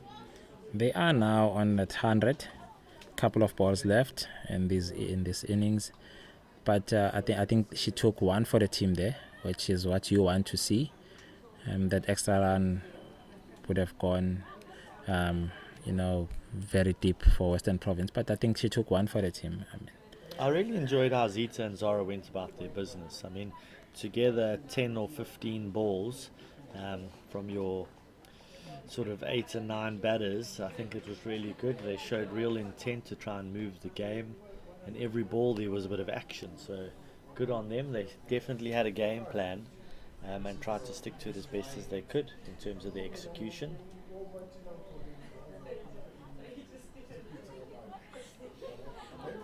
Okay, we've got a new batter coming in. She's getting some advice now from Zara. I would love to be a fly in that conversation just to hear what the advice is. Do you think she said hit 1 to the trees there? Well, your choice of being a fly, I would probably want to be a weaver, not a fly, but your choice completely. I definitely think the conversation was around, let's get bat on ball and make sure we get, doesn't matter what happens, there's 4 balls left, let's get to the other side. We've got wickets in hand, so yeah, 2 wickets to be exact. A bit of a delay because the new batter is a left-hander, so they're trying to set the field, and we can see the general, the skipper, moving her troops around. So it looks like we are set now. Tembo runs in, balls to the new batter, having a swing leg for just a single. That brings Zaura on strike. I think that's what Western Province would have wanted Zaura to face as much as she can in this last over. 2 balls to go, 101. I think Western Province have certainly achieved a good score. A wide, which is something that you don't expect in the last over. But yeah, it's an extra run. Province are happy to take that. I could see the intention there. She tried to dig one in back of a lane, find a dot ball, but just a little bit wayward. Definitely not the plan. So we'll have to re-bowl that one. Okay, Zara just played that with soft hands, and point just came in running, but they take a quick single. Looks like Province are happy with 100. I think the plan was to get to 100 here, and they're very happy with that.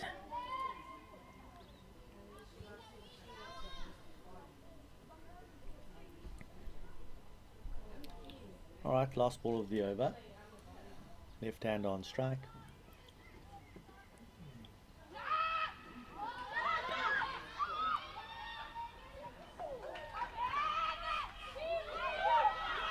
There is a run now. The bat wasn't even in her hand. Watch her. They ran for two, crazy running, but exceptional in the end. Got an extra 2 runs for their team. Well done to Western Province. When she dove, we're standing square of the wicket here, or sitting square of the wicket from our commentary box, and the wicket certainly, or the bat certainly bounced, but it seemed like she had her gloves over the line, and the umpire gave it not out. She is hurting, but what we do for our team. Oh, there was an extra, so we got 1 more ball left to go. Those were 2 interesting runs.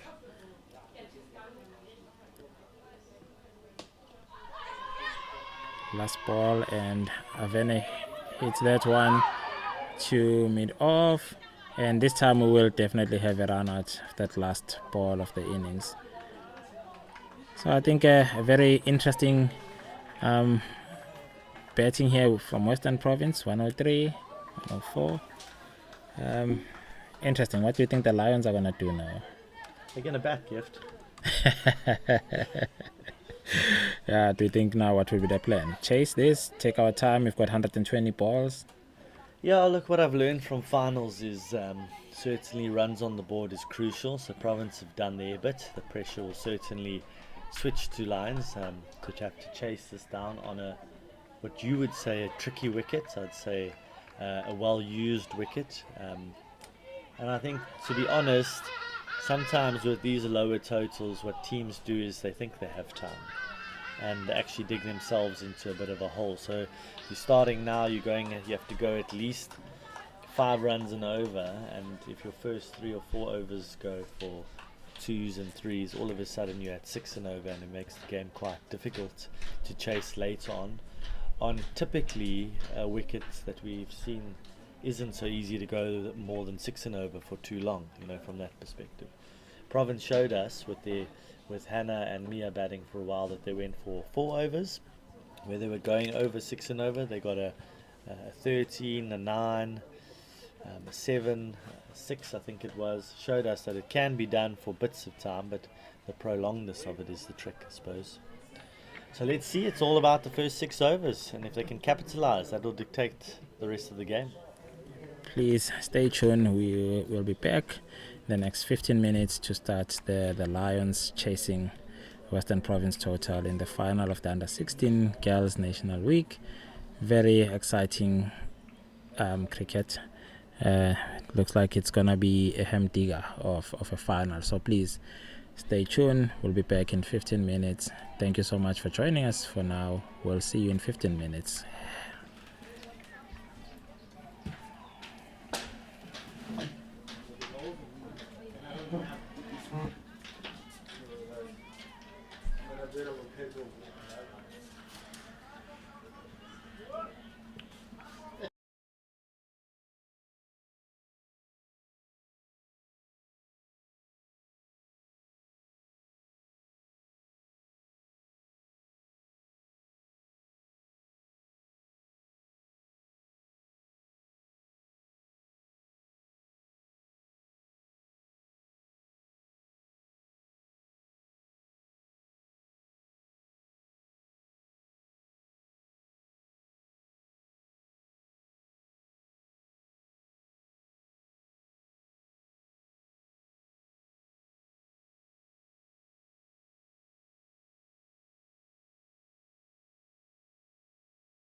Alright, and we're back. Definitely the lead anchor for this show is Gift all the way from Benoni. If you want his street address, I'll give it to you as well. And I'm AJ, his co-commentator, definitely just the sidekick in this show. I'm definitely the Robin and he's the Batman. Anyway, I hope you're in store and excited for a big innings here. Batters were out waiting for the fielding side. They seem like they're rearing to go. The skipper Lucilia is going to be on strike first with the red helmet, and it looks like Mia Lalor is going to be our opening bowler. She's coming in for goodness sake, I don't actually know the ends names, but we're going to call it the Pine Grove end, and the other end we're going to call the mountain end, and that's fine. If you're wondering where we are today, we're at Woodridge on their main field. We're commentating up from the clubhouse side. The sun has come out, it's absolutely beautiful now, and let's get going. So Mia runs in for the first ball, very aggressive. Skipper tries to pull that one up. We've got a wicket first ball. That's interesting. Looks like it was a plan. Slightly short. The skipper was not backing down. She went for it, skied that one. Good take, good catch. First ball, wicket. Now AJ, very interesting. I think the plan was go for it the first 6 overs, see where you take us, but now it went the other way. What would you do now if you were a Lions coach? Well, you got to score the runs to win it, so and you can't dig a hole here and the run rate will just get up too much. I think if this run rate gets to 6.5, it'll be quite tough to chase. So if there is a ball that they can go and hit, I think they must just do it.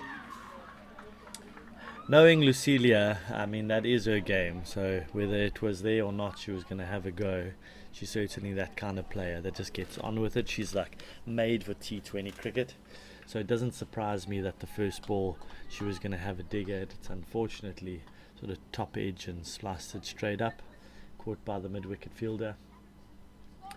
Right, so we've got a right-left hand combination now. Boitumelo Chwene has made her way to the crease, getting her helmet ready. She's quite an exciting player as well with the bat, so let's see what happens. Well done to Mia Lalor. First ball, first wicket. Mia runs in. Boitumelo facing a first ball. Good pace there. Big swing and a miss there from Gqeberha. So it's going to be an interesting battle between the top order and Mia. I think she's bowling with some excitement here, bowling a bit quicker. Boitumelo certainly showed her cards there. She had a full go at that one. It was short. She tried to uppercut that over point.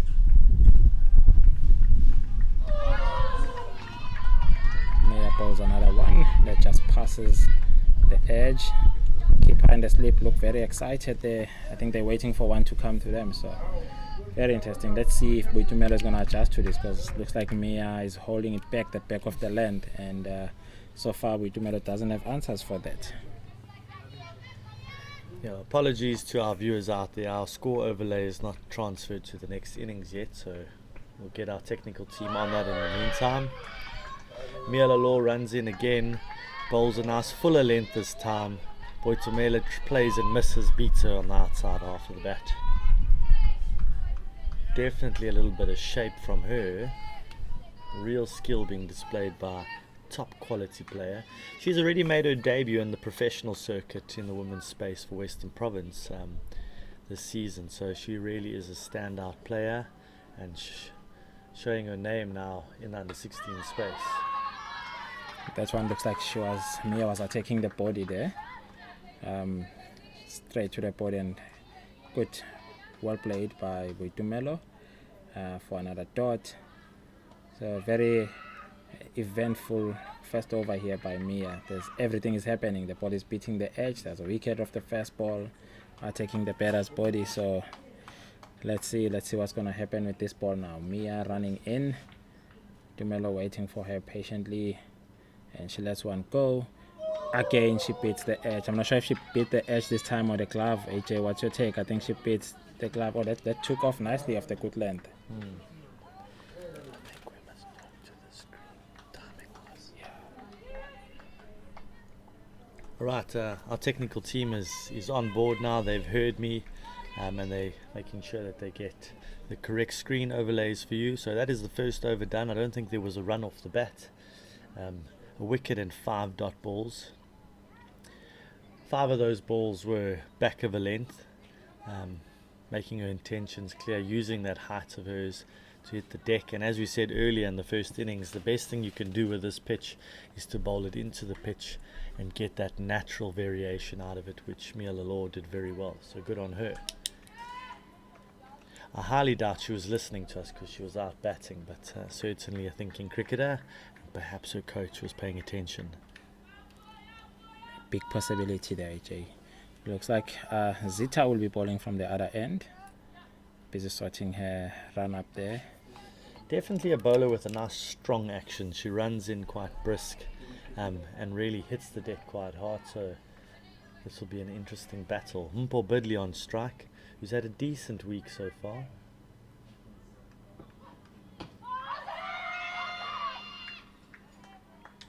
First ball coming in, full toss, an appeal inside edge onto the pads, no run.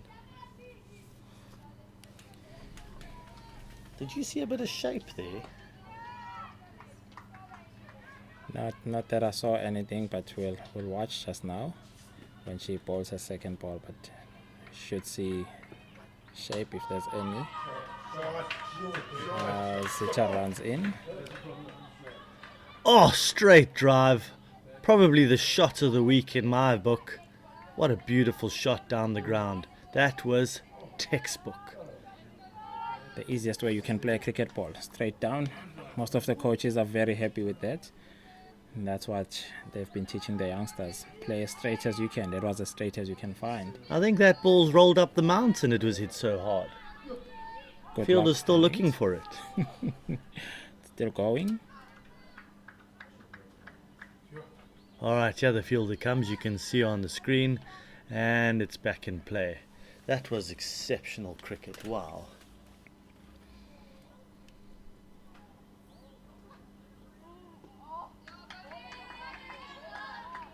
Okay, Zita running in. Balls one and left alone by the batter. Very comfortable leaving that one outside off. Oh, after that previous ball, that was rather boring, I won't lie. Where's the action? Gqeberha? You can't entertain us like that and then just leave one. You just want highlights, eh? That's all that you want. Highlights package. Right, she's running in. Oh, full outside off. Definite shape there. I can see it. I'm not sure if my lead anchor here can see anything right now, but that was exceptional. Inside edge to the short fine leg. Did you manage to pick up the shape on that one, Gift? Definitely saw the shape there. I thought you had some problem with your eyes, but yeah, good eyes. I guess that's why you're a selector. You can spot any talent.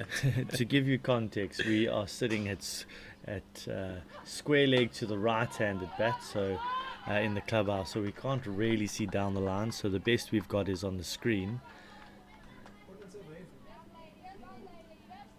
That was a nice back of a length ball. She's bowled the rest quite full, but that one she dragged back and almost like destroyed the room for Bidley. She was sort of tucked it away, trying to just fend for herself. Ah, congratulations, our overlays are back.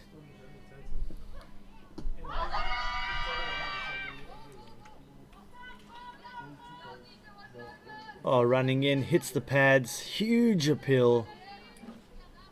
But the umpire suggests that it's going down leg, moving way too much. They're suggesting that there is more shape that we were seeing. Alright, that's the end of the over. One quality shot off the bat and then the rest dots. 4 for 1 after 2. Yeah, looking at the required run rate, 2.5, and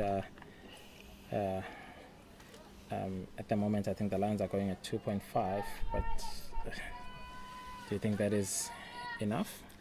I definitely think Gift is an art teacher, because his maths isn't too hot. There's only there's been 4 runs, and you take that divided by 2 is 2 and over. So the run rate is only at 2 and over. After 1.5, it was at 2.5. So after the second over, it was 2. But there's always anyway. context to everything, so there it is. Alright, that first ball was dug out by Boitumelo through square leg. There was an easy one, to be honest, but unfortunately the batter was just trying to save a wicket and didn't pay attention to the run. The moment the Lions need 104 runs if they were to win this final. Now with Mia running in, she bowls 1, well defended, no intention of getting a run there, just to defend and Looks to me as though the Lions have decided that they'll just play Mia out and then try and score from the other end. It's quite a hefty task if you're going to only try and score 16 overs and not the 4 from where Mia's bowling from.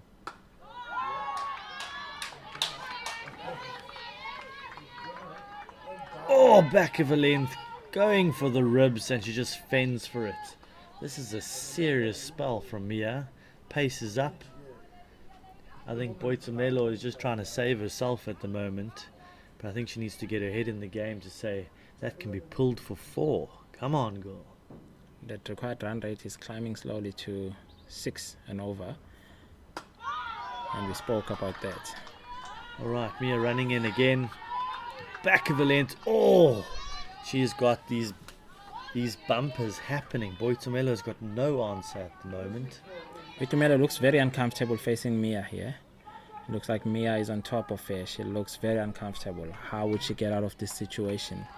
Well, Gift, I don't know about you, but I think I would be uncomfortable batting there. And I've faced a bumper or 2, and those are not nice.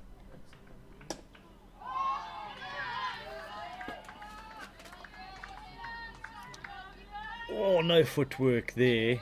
Definitely hanging on the back foot and just trying to play that one out. 1 ball coming, and that's going to be potentially a second maiden in a T20 final. Very rare to find a maiden in a T20, especially in the final. Oh, I think Big Bash, they're looking in the wrong spaces. Come look over here.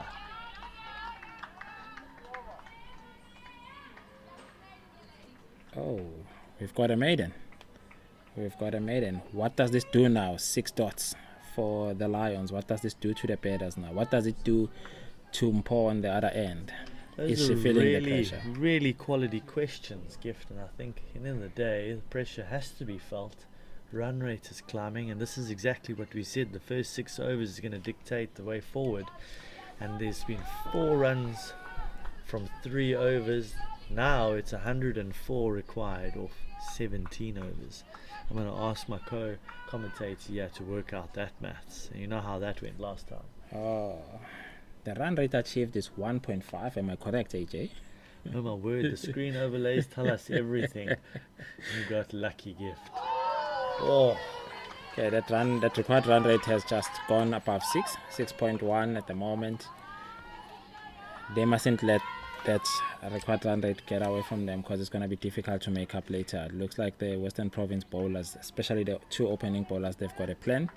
They've got a plan to bowl as much dots as they can. yeah, I won't lie. Run rate's now at 6.2. If you ask me, I'd bowl these 2 out if they carrying on the way they're doing. But Mpo Bidley's got other ideas. Pitched up, inner arc, hits it straight over wide mid-on for 4. Couple of bounces. Mpo Bidley has got a plan. Now here's an interesting stat. Boitumelo is yet to be off the mark, and she has faced 11 balls. That's almost 2 overs. So in the context of the game, we can say the Lions are almost 2 overs behind, isn't it? That is true. Oh, all right, running in.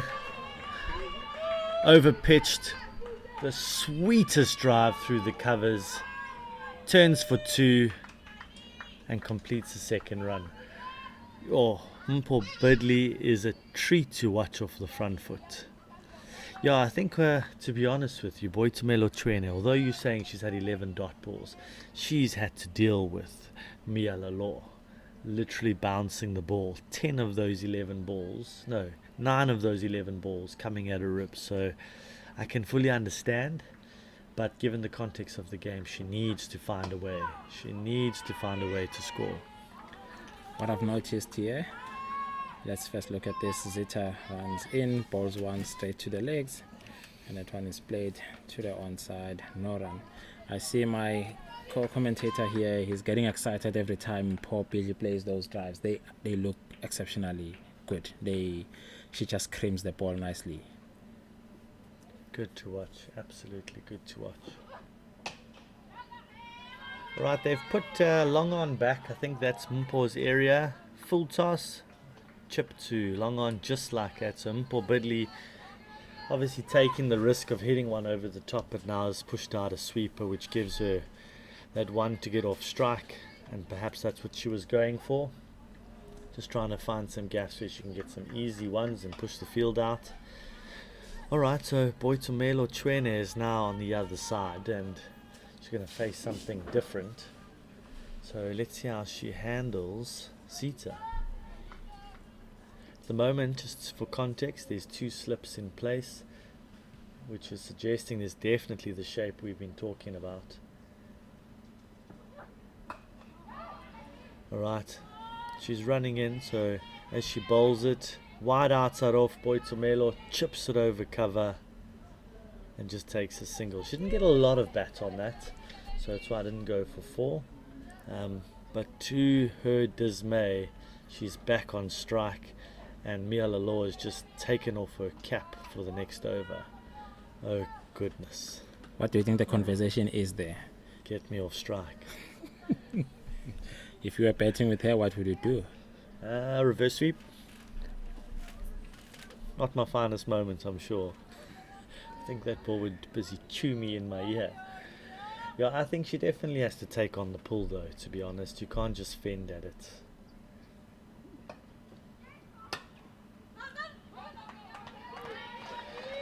Oh, she runs in. Short, wide. Oh, hit through point. Oh, excellent fielding from the point fielder.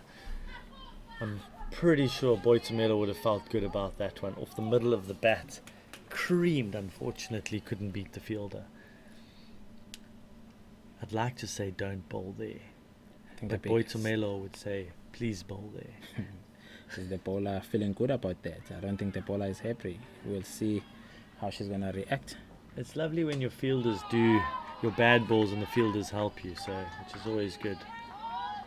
Back of a length just over the stumps and just fended away again. Another dot ball. Alright, so run rate is at 6.1 again. We need, when I say we, I definitely think Lions probably need to get this down to closer to 5, which would mean somebody's got to try and have a bit of a hack here. Get some runs off Mia. Who would you give that responsibility to between the two? It looks like Paul plays it nicely. Oh, that was fended nicely to backward point. Point fielder is really on point here, making her way around and taking that 1-no run. Yeah, I think Paul Bidley's batting quite fluid, so I wouldn't actually ask her. I would say, Boitumelo, are you creating a hole for the side? Yeah, so I suggest that you've got to try and find a few boundaries to get your strike rate up and to help the team out a bit. I wouldn't want to mess with Paul Bidley's flow at the moment. She's batting at 100% strike rate. If she gets a 60 off 60, then the team's pretty much there. It's from the other end that we need to make sure. So yeah, Mia Lalo exceptional at the moment. 2.4, not 1 run has been scored of her. She's entering into uncharted waters here with 3 maidens potentially in a T20 final. Unreal. Can Boitumelo spoil her fun? Oh, down the leg side. I'm not sure if there was bat on that or not. Potentially 5 wides or a boundary. I think there was a glove on that. Oh, well done. Okay, so we've turned from fending to getting something on that. There was definitely an intent of a pull shot there. But I think it's for the first time Mia Lalo just got her line wrong. A little bit too straight down the leg side. Real pity. We were quite enjoying the fact that we were going to have 3 maidens. Could have been part of the history books here in a T20. I still think 16 straight dots on the trot. It's history. It's a good record. Very good. Alright, she's going in. Last ball of the 3rd over. Straight to cover. No run. Right, I think that's been an exceptional bit there. Not sure if she's going to bowl a 4th or not, and if we're going to save one for later, but potentially. It's not easy. She's bowled 18 of those balls and 17 were dots. Just one bad ball got punished that went for 4, but I think so far so good for Mia. And the score at the moment it's 16 for 1 after 5 overs.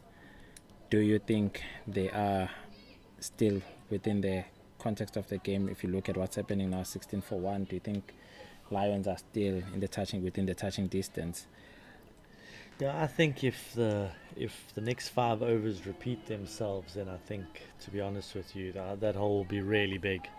So I would say that the next 5 overs need to go at least for 30 runs, 6 and over.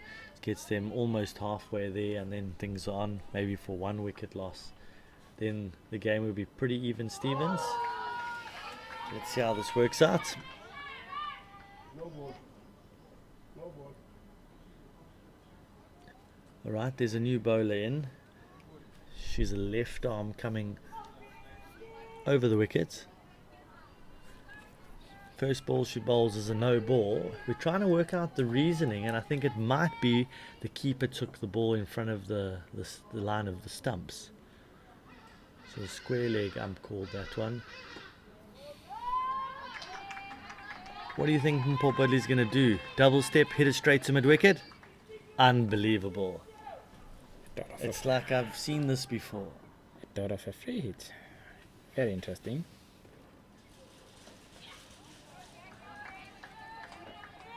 Alright, so we've had a no ball and a wide. If you ask me, this potentially could be the opening that Lions needed. A little bit of an inconsistent over to get going, because Zita and Mia were absolutely exceptional. I don't think Western Province need this at the moment. No, they need to keep it tight, just like they've been doing. So their change of bowlers need to have the same message and clarity in how they're doing it. Alright, she gets ones on the money, and a huge appeal. Square leg umpire says not out. Her foot was down there. I think she was safe. I think the keeper is just checking if the umpire is watching or not. But, always good to ask the question. It can't be out unless you ask. Alright. She bowls it a little bit straight, like a stand-up sweep shot kind of thing, round the corner.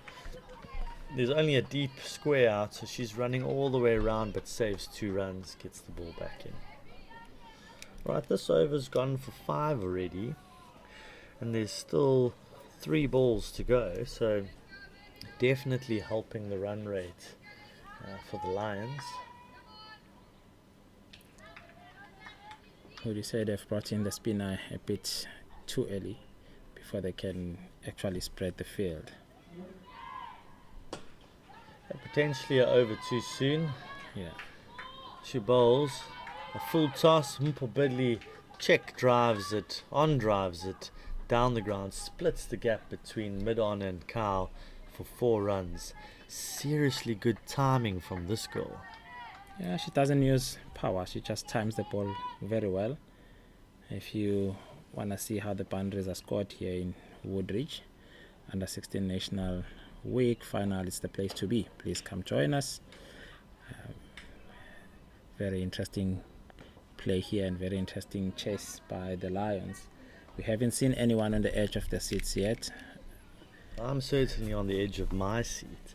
This is like another ebb and flow, and yeah, we're going to bowl. We've just had a wonderful 4 Oh, huge appeal. And Mpobidli is out. LBW. That one did look gun barrel straight. Yeah, that looked dead straight. Mpobidli was the one getting on with the game here, so not good for the Lions, but world class for Province, taking the big wicket. 17 off 17 balls, no, 17 off 16 balls, going better than a runner ball. Strike rate is 102. Gift gave me those numbers, so exceptional player, and well done to her. She definitely gave the Lions the start they needed from her end. Next batter coming in is Elisa Faree, who's had a very good tournament. She scored a 40 and a couple of 30s here or there. I think she had a 48 as well, so she's really had a good week.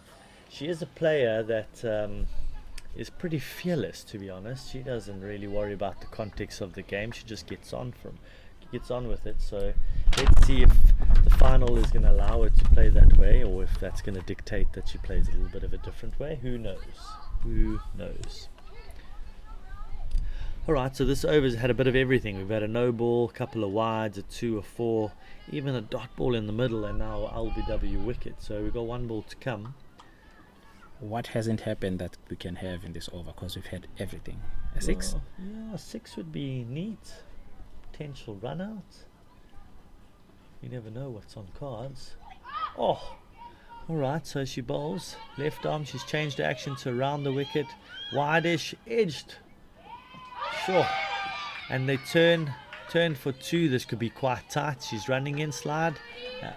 Huge appeal. And sorry about our overlays. It's not out. But the pitch vision has stated that it is out. I think it was just the timing of giving Mpobidli out, so it's correct now. Quite odd with the technology meeting up at the different times of an appeal, and all of a sudden it looked like an extra wicket. But yeah, we are all good. The score is most correct. It's going to be 27 for 2 after 6. Yeah, that over was very interesting. It had everything. One thing we didn't mention that could have happened on that last ball was a single, which was still missing in that over. And well, we had an edge, which still was missing. So yeah, a bit of everything that you can think of. But yeah, the Lions are going on nicely with it. But now what's very interesting is that Province are also striking. So for Province, it's 8 more good balls, and for the Lions, it's just chase, get there, bet all your overs and see how close you can get. If you had to ask me, I'd say Western Province is certainly on top here. New bowler coming into attack, Morgan Simpson.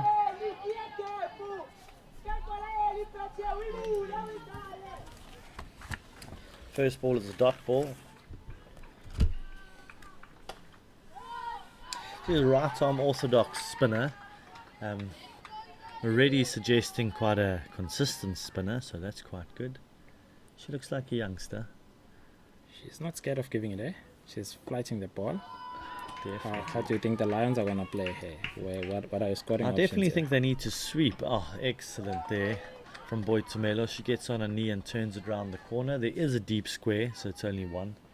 Well, there was a direct hit there from deep square, something that you don't see more often. I must say, that's Sophia out there. I was watching the warm-ups earlier. She has got a rocket arm, so I wouldn't take her on down on the boundary side.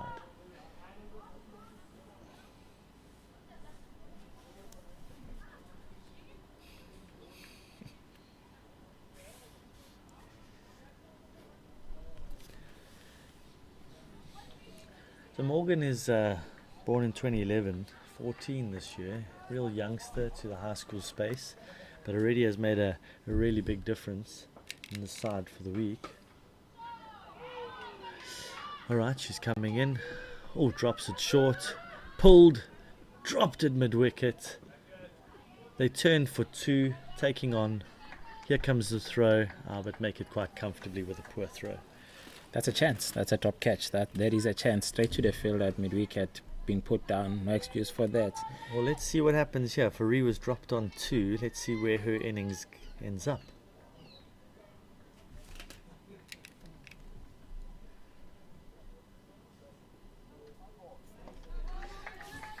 Right, she's jogging in, a little bit wide. That's a wide ball.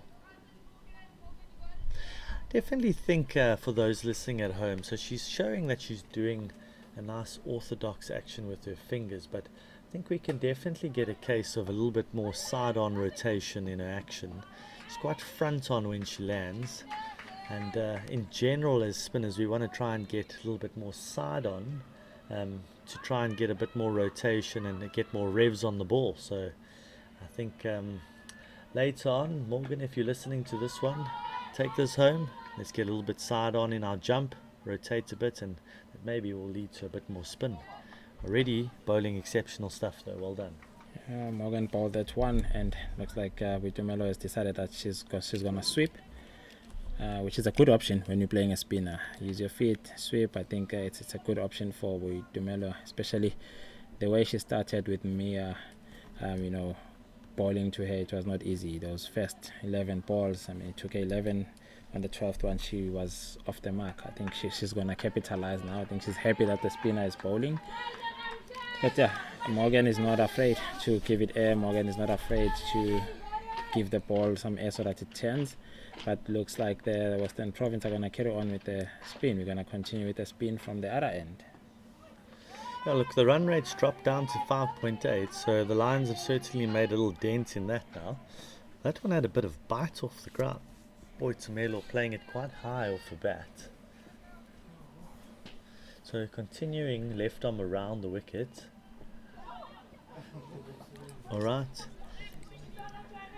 Down leg, jumps on the sweep, and believe it or not, she hits the ball with the back of her bat down to third man. Quite an interesting shot. I wonder if she did that on purpose. If you ask her, she's going to say it was intentional. She's been practicing that.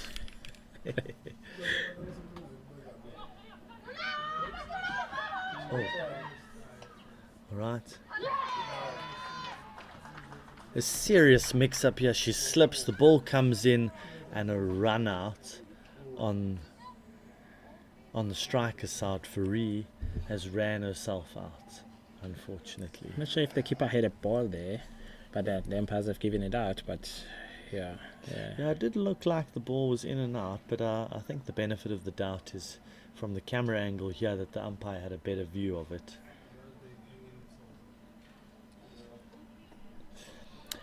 Yeah, that was a little bit unnecessary. I don't think there was a run there, but if they had trusted each other in that process, most probably would have made it, but needed to go immediately from both ends. Would you say this is the scoreboard pressure?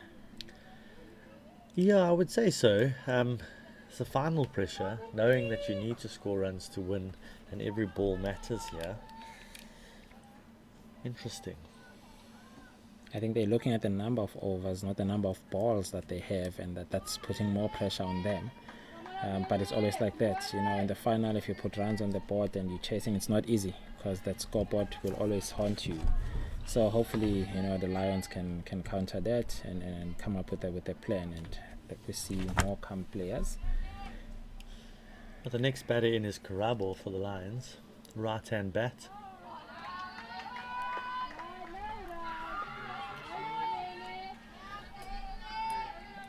Avina certainly found herself now. This over's been very consistent compared to the first over.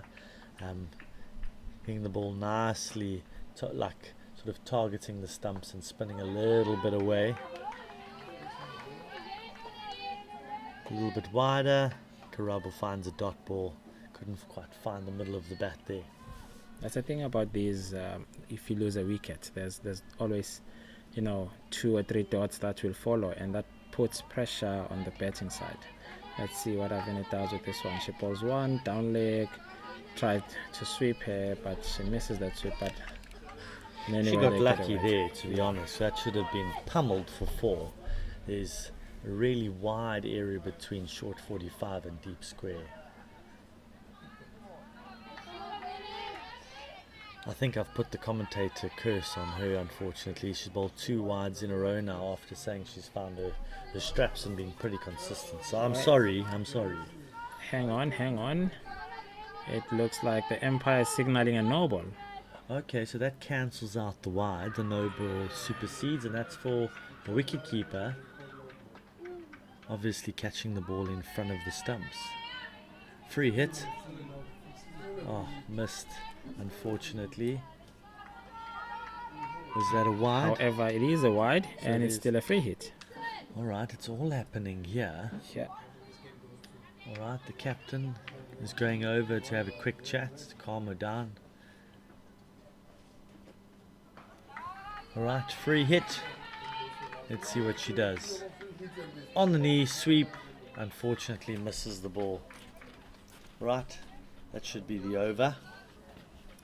Alright, that was an eventful over in the end. After five solid balls, only 1 run off it, then all of a sudden going wide, no ball, wide, and then a dot. End of the day, still a good over, only 4 runs off it for 1 wicket, which is top class. Well, the run rate is sitting at 5.9 now, so Lions are sort of managing it over the last 2, but I still think that Western Province is on top. Believe it or not, AJ is not calculating the run rate. Our overlays are giving us that. So I think we're going to need something special now to really move the game along. Morgan bowling a reverse sweep right from Boitumelo. Only for 1 though. Turns, direct hit, but luckily Karabo is safe. So Boitumelo is certainly showing that she's got sweeping options and capabilities within her.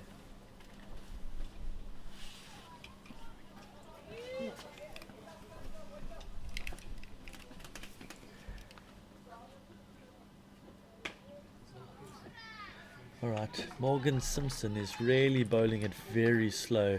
Absolutely no pace on the ball, and I think on a slow track like this is quite a wise move from the captain and coach, because you've got to create all the pace as a batter, and if you're not quite finding the middle of the bat, that could be quite tricky. Oh, full toss.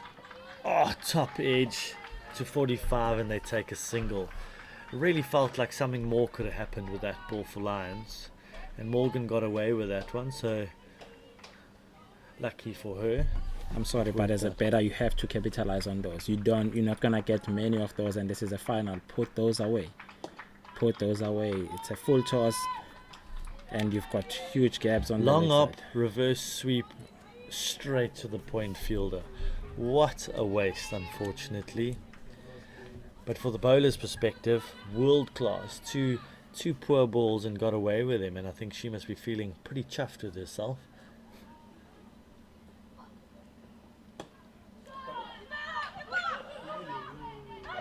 Alright, another reverse sweep.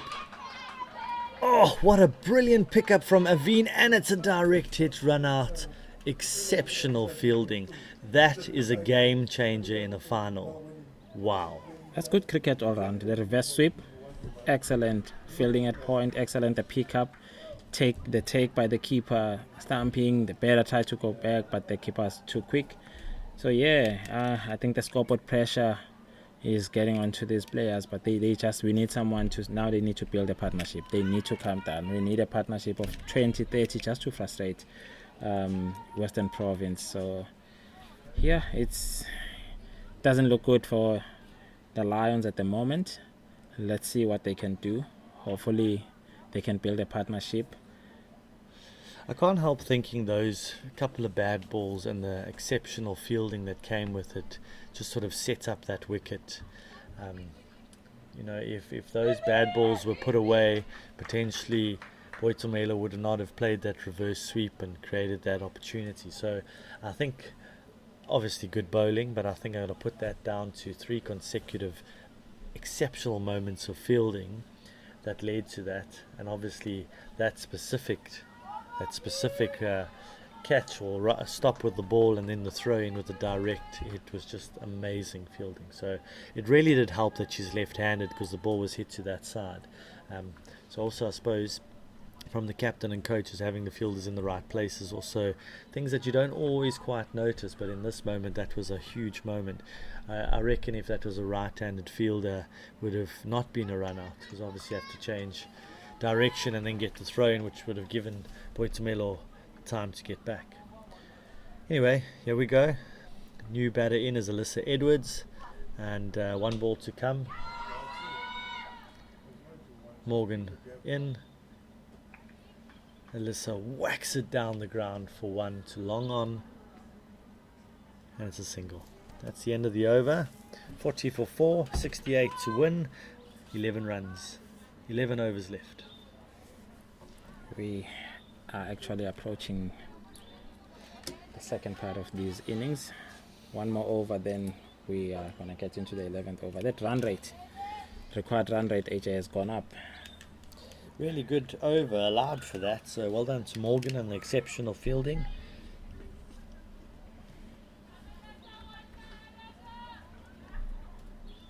Right, our run out specialist here is coming back into the attack for a 3rd over. Aveen. She's going to be bowling to the new batter on strike, Alyssa Edwards. At the moment, we've got a cow in a deep square as the field is out. There's also a hanging sweeper on the offside, and there's a long on as well. So we've got four out at the moment, which I think is wise play. Wise play. You know, try and limit the boundaries from here, and Western Province should win this game quite comfortably. Interesting how wide that long on is. Do you think they would have done their homework on Ali's side? What maybe she's playing it a bit wider on that leg side, and what's your take on that one? Yeah, perhaps. I think the wide long on is very much what you would see in the professional circuit. Generally, you see at schoolgirl cricket, you see the little bit of a straighter long on. So we'll see what happens. Pretty short. Alyssa heaves it over to the leg side for 1. The cow fielder converges on it and gets it in. Pretty calculated shot there for no risk.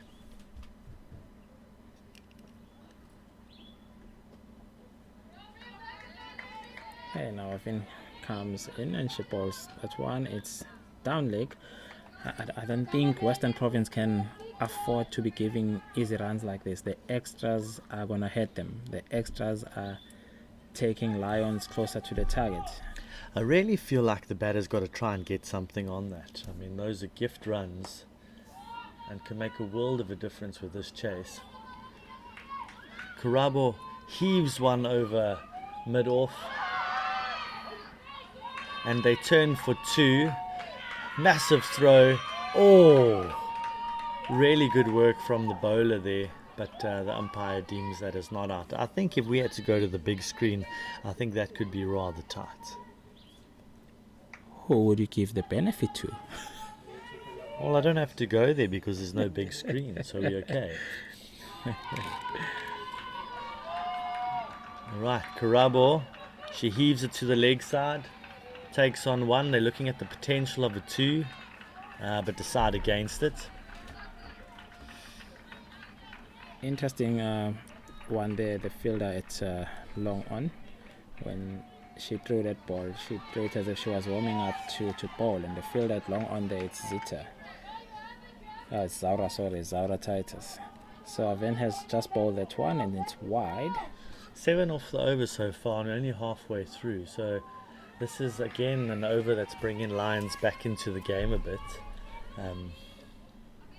There's another wide, so it's 8 off this over. Taking the runs needed to 60.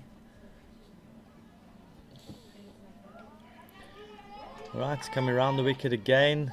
Down the leg side, missed by the batter. Another wide. That's 9 in the over, and there's still 3 balls to go. This could be the over that Lions has been richly needing.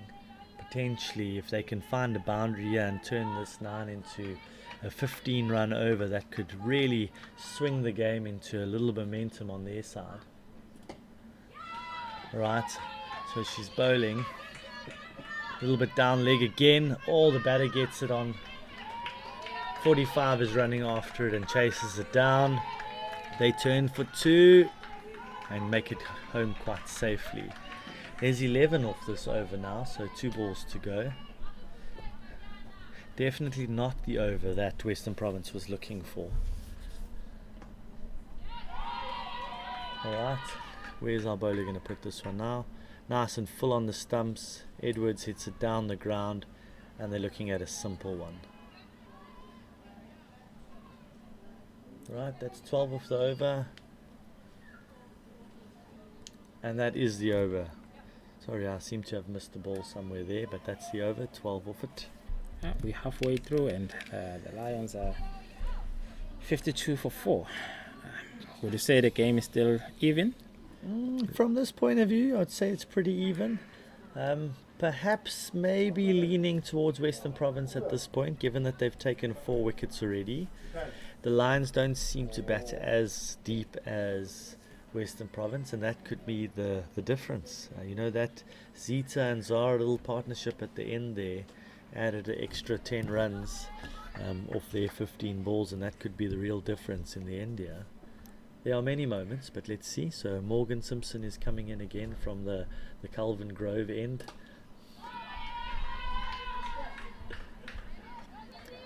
A little bit of a long hop, heave to the leg side to Cow. They take 1. That's certainly not the Calvin Grove end. I think we need to call it the Pine Slopes end. Any name you can give it, HA. We'll stick with that one. Alright, let's do that. Alright, so Morgan's coming in again. A little bit quicker, shorter. Karabo can't get it away. She hits it just down the ground. Those are really the ones that we feel like Karabo needs to get away if she's going to make an impact into this innings. Unfortunately, she's turning her hands over the ball and seemingly sort of hitting the bottom half of the bat. That's a better strike through the covers, and they're turning for 2. Excellent. A little bit of juggling work between Sophia and Zita over there. A little bit of laughs all round, but no run, nothing costing the team at all. It's always nice to see a bit of a laugh and still enjoying the game. I mean, that's the whole reason we play this game. The run rate has now dropped to 5.6, and the achieved run rate by the Lions is now at 5.3. That's where you want it. You want to be able to control that run rate and be able to manipulate it whenever you feel like. You don't want it to run away from you. So they've done well. At some point they were a bit far from that required run rate, which is excellent for what the Lions have done. But mainly the contributor there were the extras. Those 2, 3, 4 overs that Province bowled with lots of extras. I think they generally brought back the Lions into the game. They have to be tied from here onwards if they want to make something of this game. Morgan coming in on a nice length, and Karabo respects it. I really have enjoyed the way, you know, considering that Morgan is, I'm not sure if she's in grade 8, but her age suggests she's in grade 8, and she's just handling this pressure with no issues whatsoever. Alright, bit of a mix-up at the moment. Oh my word! And she misses. That could have been out for Alyssa Edwards. And they end up getting a single anyway. Oh, that was some tight cricket.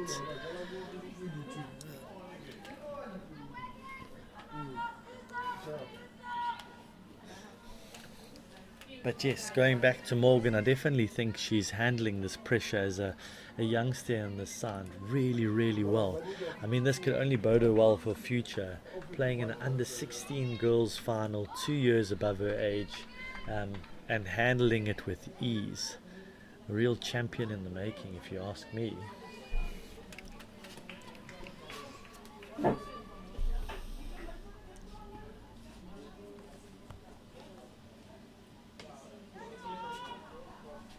Alright, she's coming in. A little bit short, Lizzie. Oh, heaves it a bit of a top edge, just over towards mid-on side, which is deep, and just takes a, I wouldn't say a simple single, just a single as it is. And that's the end of the over. 57 for 4, they need 51. Oof. or 54 balls. The run rate required is 5.7. So the game is kind of in the balance. I'm still leaning towards Western Province at the moment. The next sort of 4 to 5 overs are really going to dictate how this game is going to end up. New bowler coming in. Her name is Sophia. She really has a nice action. She really bustles in quite nicely as a cricketer. Makes me think of old ex-Protea player Andrew Hall, the way she runs in. It's really got good energy, and she really bowls it into the deck. So really nice bowler. So let's see what she has to offer in the final. She's going to be bowling at Alyssa Edwards, who's 7 of 6, strike rate above 100. She's really showing her intentions and what she's trying to do for her team here.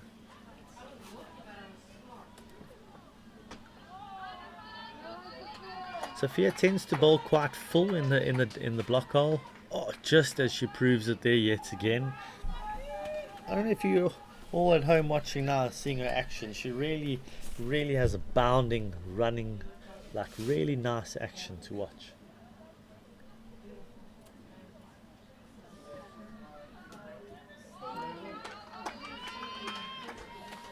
Running in, back of a length. Oh, beats her for pace. A little bit wider, just couldn't get her hands on it. Well bowled, Sophia.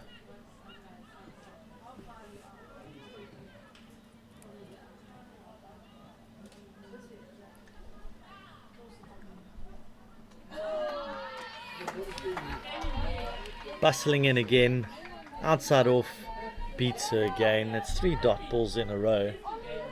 Really good start to her spell here, kind of thing that the captain would have wanted. Alyssa Edwards probably kicking herself now, thinking, can't have 3 dot balls in a row with this kind of chase. Gotta get bat on ball. Outside off, stripes it through cover region. There's an offside sweeper, so it's just for 1. I wonder if Gift's going to join me at any time. Sorry AJ, I am back. Had to sort out the numbers so that I feed you with the correct information. But yeah, very interesting here. The number of dot balls now. In this over alone, we've got 4 dots. That pressure again, we saw what the dot balls did previously when the 2 opening bowlers were bowling. So I think now that's going to happen again. Do you just think generally the Lions cannot cope with the seam bowlers in this final? Definitely the pace has had the upper hand over them at the moment. Bowls at Gqeberha, tries to heave it across the line, and Sophia gun barrel straight knocks over middle stump. I must say that over deserved that wicket. She really bowled brilliantly. Having said that, I did think Gqeberha had to get on with the game. She was going at a strike rate about 50%. Again, the numbers are from Gift if it's not quite correct. And she needed to move the game if we wanted to win this one. So well done to her for giving it a go for a team. And well done to Sophia. Brilliant over. That's taken the run rate to back over 6 to 6.3. It's the end of the 12th over, 58 for 5. Exceptional. I think how lucky are Western Province that Sophia still has 3 overs up her sleeve. That could be huge plus factor if this is the form she's showing in the final. The seamers generally have troubled the Lions batters today.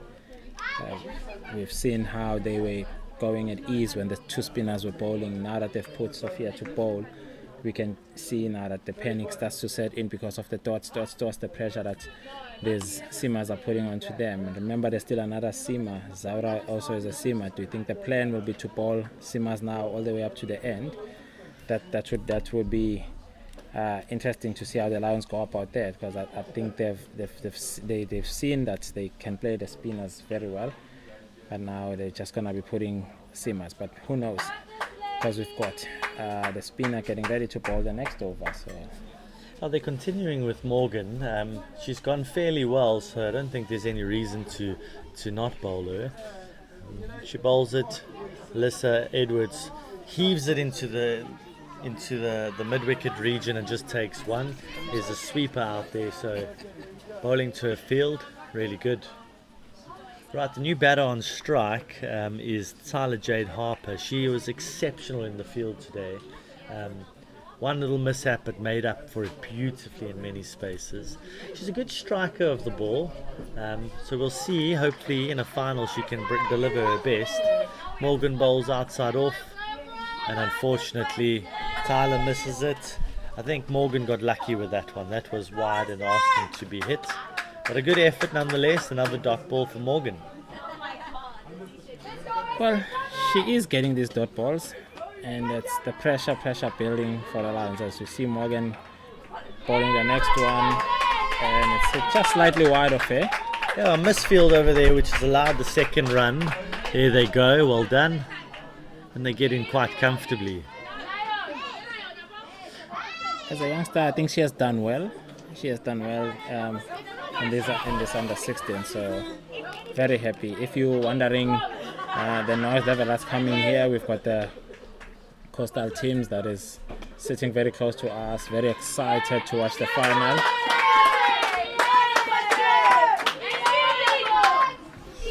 And you might notice that Tyler Jade is hobbling across.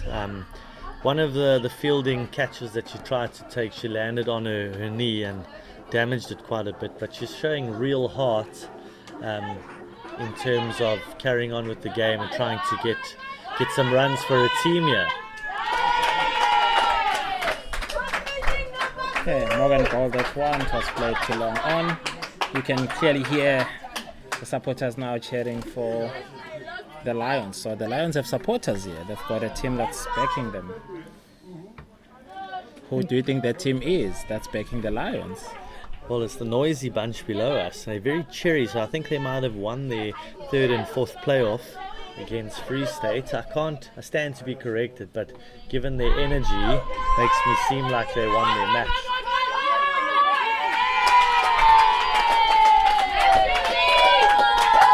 Alright, Tyler Jane turns that round the corner for a single. The runs are starting to flow now, bat on ball, so that's obviously a good plus for Lions. I think that is the end of Morgan's spell, an exceptional 4 overs for 20. Very consistent little youngster, and I think she has a bright future ahead of her, so well done to her for handling the nerve in this final. If you're wondering why AJ got those numbers correct, he did it himself, so yeah, he doesn't trust me with the numbers. But yeah, very good spell from Morgan. Happy for her. She's done pretty well under the circumstances to bowl like that in the final. Very well done to her. And on the other side, I think they'll still keep the simmer going. Sophia's back into the attack. Tyler Jade Harper will be facing.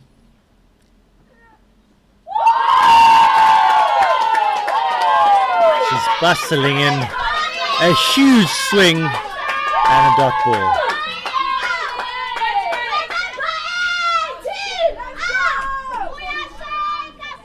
Tyler Jade showing all her cards there. She's going to literally throw the kitchen sink at this and try and win this game for a team. They're needing 44 of 7 overs. She is a good striker of the ball. Oh, she smashes that straight down the ground. A couple of bounces of 4. She's really stepping up for her team here. It's 8 of 6. And I wouldn't say that was a bad ball from Sophia. No, not at all. But the way she picked that up, hit it on the off the length, over mid-off and to the boundary. And she's still limping. Remember, she's got that to contend with. And she's really playing well for her team here. So hopefully she carries on like this for the next 2-3 overs, because I think that will take the game forward very well. What's your take on these two, Alyssa and Tyler? Do you think they also we're seeing what we saw with Mia in the first innings now? Do you think these two, they seem to be relaxed around each other? They seem to understand each other and they're pitching well together.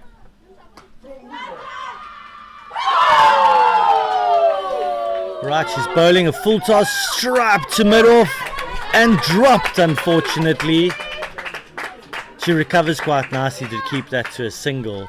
That could have been a game-changing moment. And was straight to the fielder, unfortunately out of your screen, but from our view, a drop.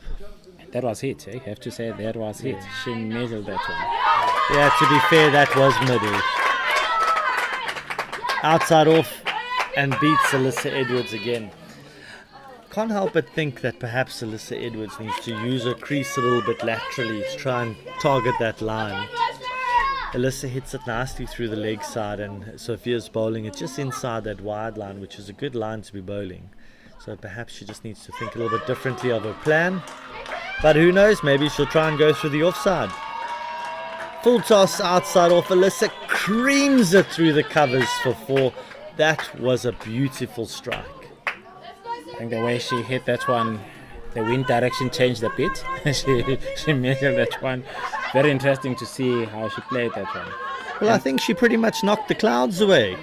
Even better. There's no clouds left. We had a huge overcast moment earlier, and it's not even close to us. Alyssa Edwards, you have the power to move clouds. And now they only need 35 more runs to win. It seems easy when we say 35. It can take a lot from the batters, and it can take longer as well. So they still have to score those 35 runs. I still think that Western Province is right in this game. The runs on the board in the final are so crucial. It means you just have to make sure you bowl in the right areas, and the batters have to do everything. Still backing Province here, to be honest. 73 for 5, at 13.5 overs. Sophia to ball the last ball in this over. Alright, she's running in, bowls back of a length, heave to the leg side, misfield from the mid-wicket fielder, but the long on fielder got round and restricted it to 1. That's the end of the over. 74 for 5. That over went for 10 runs, which is an incredible over considering that Sophia didn't bowl a bad ball in that over. But obviously the intent shown from the batters shifted the pressure onto her, and she held her nerve quite well. Just 2 brilliant strikes from the batters. Alright, so 34 runs to win, 6 overs, so 34 of 6. Alright. Alright, at the moment it looks like there's a new bowler coming in.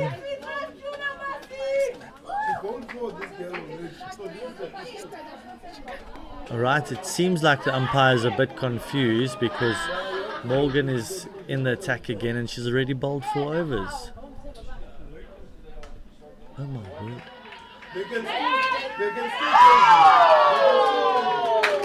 What happens now? There's massive confusion up in the clubhouse here. There is some confusion here. It looks like Morgan has bowled more than 4 overs. So she's about to start with her 5th over. So alright, the umpires are being told now and called. They're going to convene together. Real pressure on the umpires here. If I had their names, I would say it now, but I don't. I think it's just an honest mistake. Don't be silly. They are humans. Let's give them the benefit of the doubt. That's true, and we need umpires for the game. So unfortunately, she bowled 1 too many. That ball will stand, and a new bowler would have to come in now. Quite a lucky bowler to bowl more than 4 overs in a T20 game. She's lucky, eh? Okay, looks like they've got Zaura Titus going to complete that over.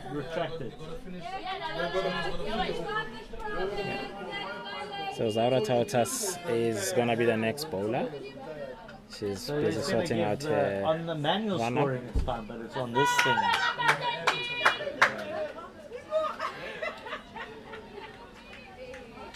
They've cancelled it. Can you do that?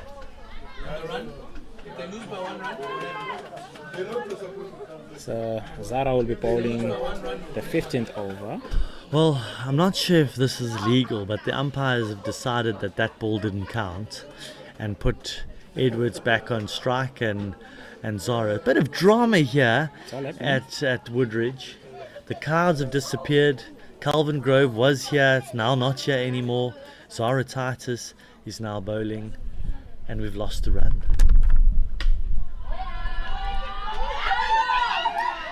Maybe it won't matter in the end. Zara bowls full toss, hit through mid-off region. Alyssa's taken the run on and just won. She's feeling distraught with herself, as though she was supposed to get more with that one, but really didn't time it well. Yeah, she's completed 2 runs, but she only gets 1. It's very interesting. And only if you were watching, you'll know what happened there.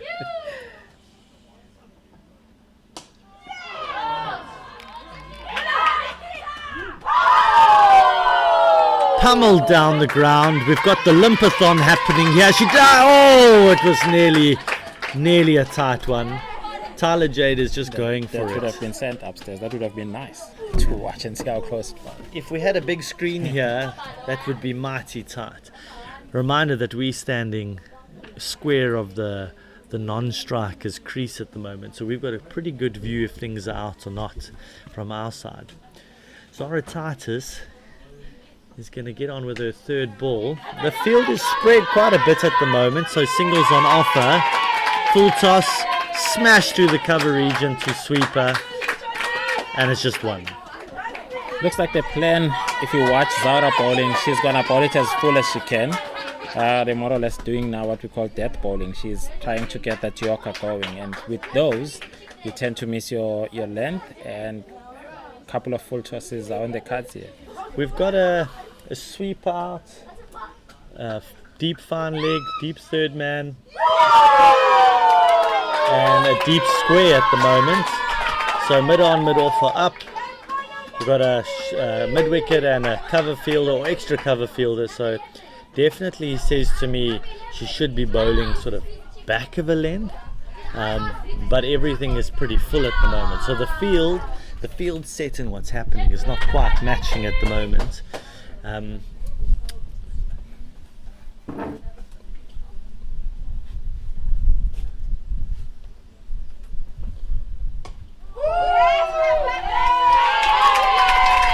Alright, so Zara bowls it pretty full. Tyler Harper tries to give a dig at it, goes straight to the extra cover fielder, no run. Alright, so at the moment, looks like 31 runs to go, 5 overs to go, so it's just over 6 and over. 5 wickets in hand.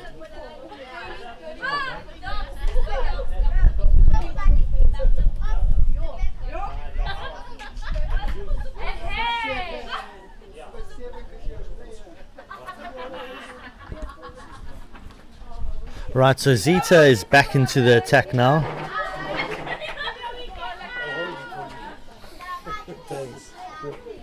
So we're just quickly making a move here. Our laptop has gone flat. Don't worry about us though, we're quite efficient and we'll figure out a plan.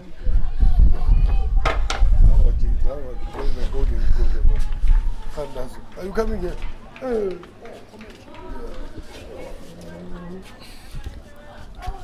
Right, so Alyssa Edwards is on strike and change of bowler Zita. She opened the bowling beautifully earlier. Between her and Mia, it was exceptional. Right down the leg side, bowls are wide and they decide to run through. Those are gift runs for Lions at the moment.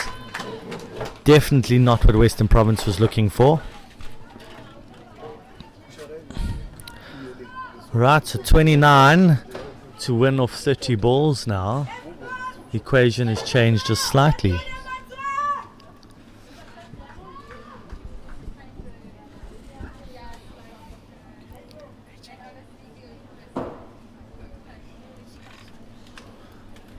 Right, Zita's running in. Back of a length, edged past the keeper.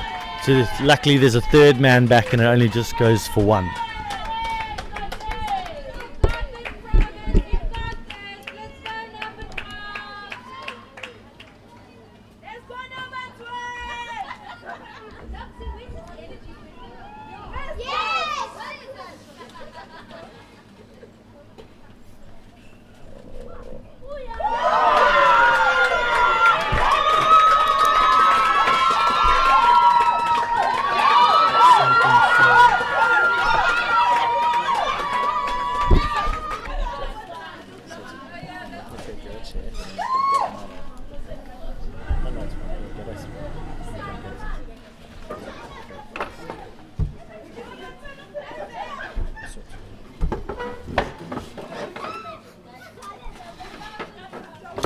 Apologies for the silence there. Gift just needed a toilet break. He's back now.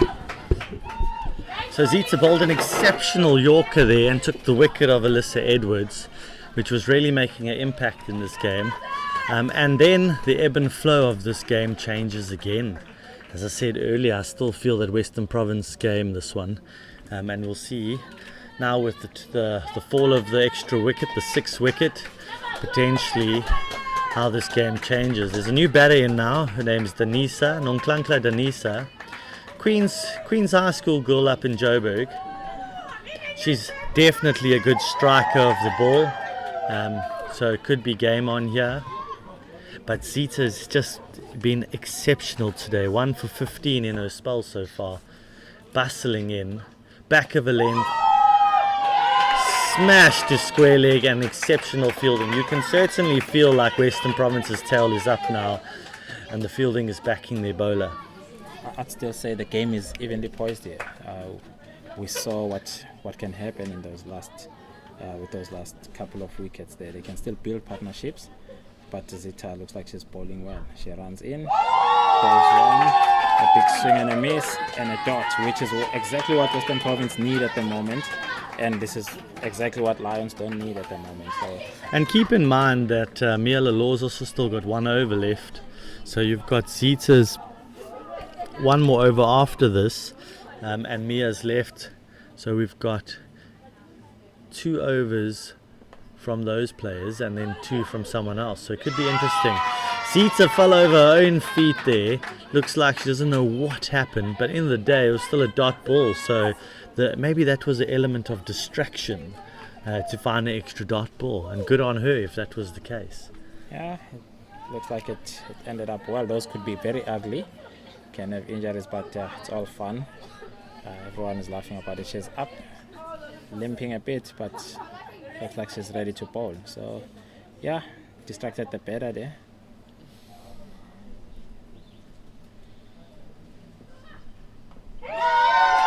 Oh, and another dot ball. Denise's busy chewing these calamari dots, and that's not ideal in a run chase. If you think back to the innings from Western Province with Hannah, Mia, Zita, Zara, what they were very critical with in the last 4, 5, 6 overs was bat on ball and just changing strike, and that made a huge difference in their total in the end.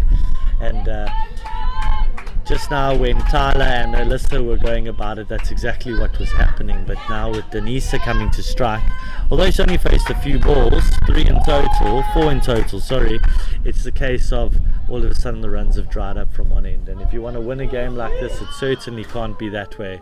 You need to contribute from both ends. Interesting move here by Western Province. They are going for the win now. Mia Lalaw into the attack. Tyler Jade Harper smokes it over mid-off down the ground, but unfortunately only 1 for her. There was so much airtime, and here in PE the wind is howling, and the ball just floated up there. Perhaps if she hit it from the other end, it might have gone for 6. The wind certainly played its role there with that ball. Took it away. Would have been a tough catch. Would have been a tough catch under the wind here. Mia Lalaw into Longklankla, Danisa, and beaten for pace outside off. Mia is really fired up. She is fired up the way she's bowling with pace and determination here. So you can see the province wants this final, but the Lions are there still fighting till the end. Just to keep you up to date, this is the 17th over. The Lions are currently 81 for 6 after 16.2 overs. Runs in.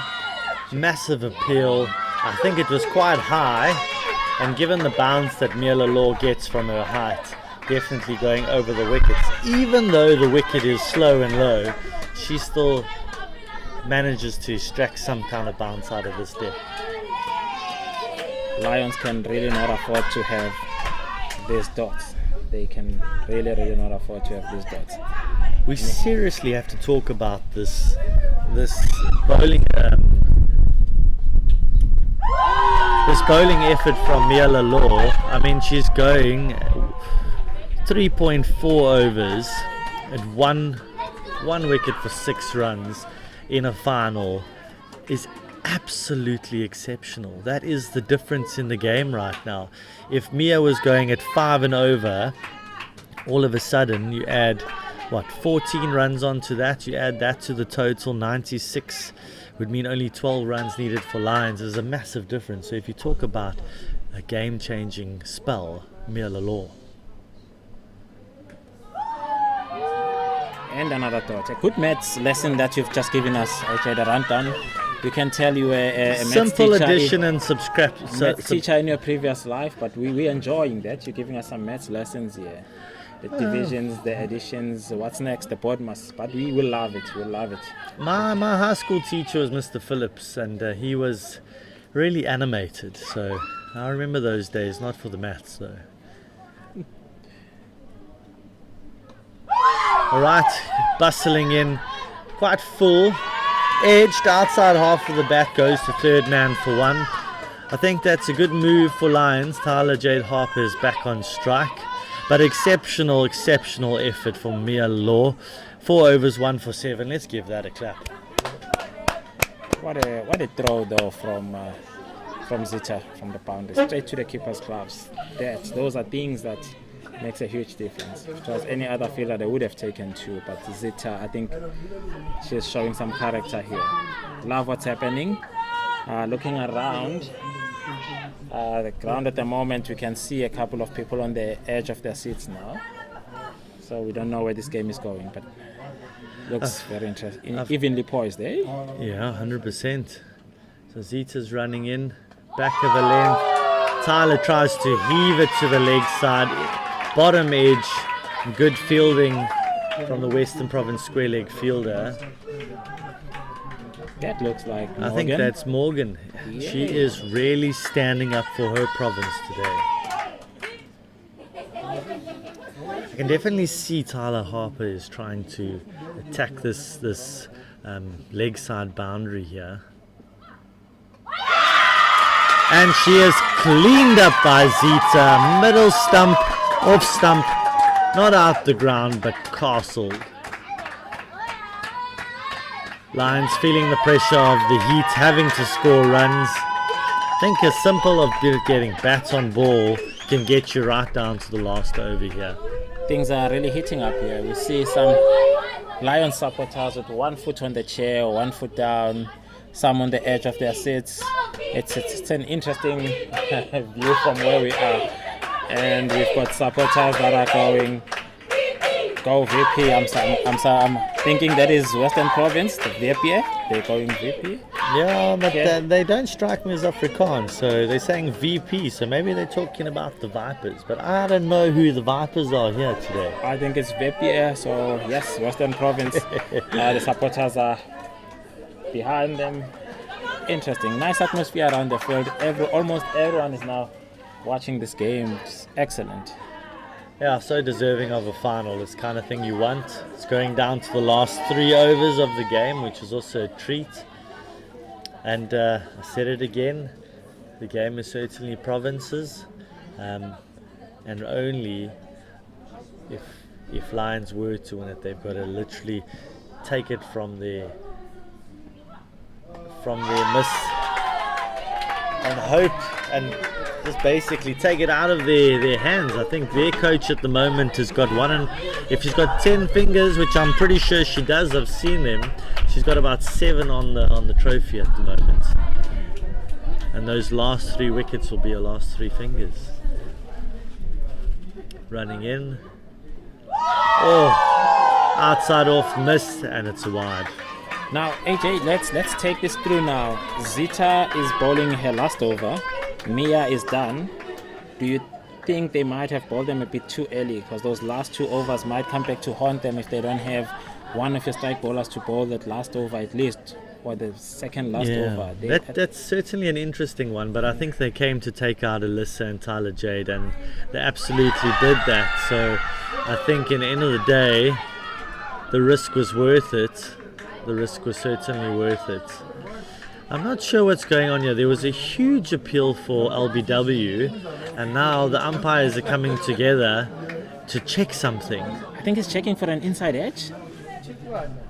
Checking if the square leg umpire did hear any noises, if there were 2 noises.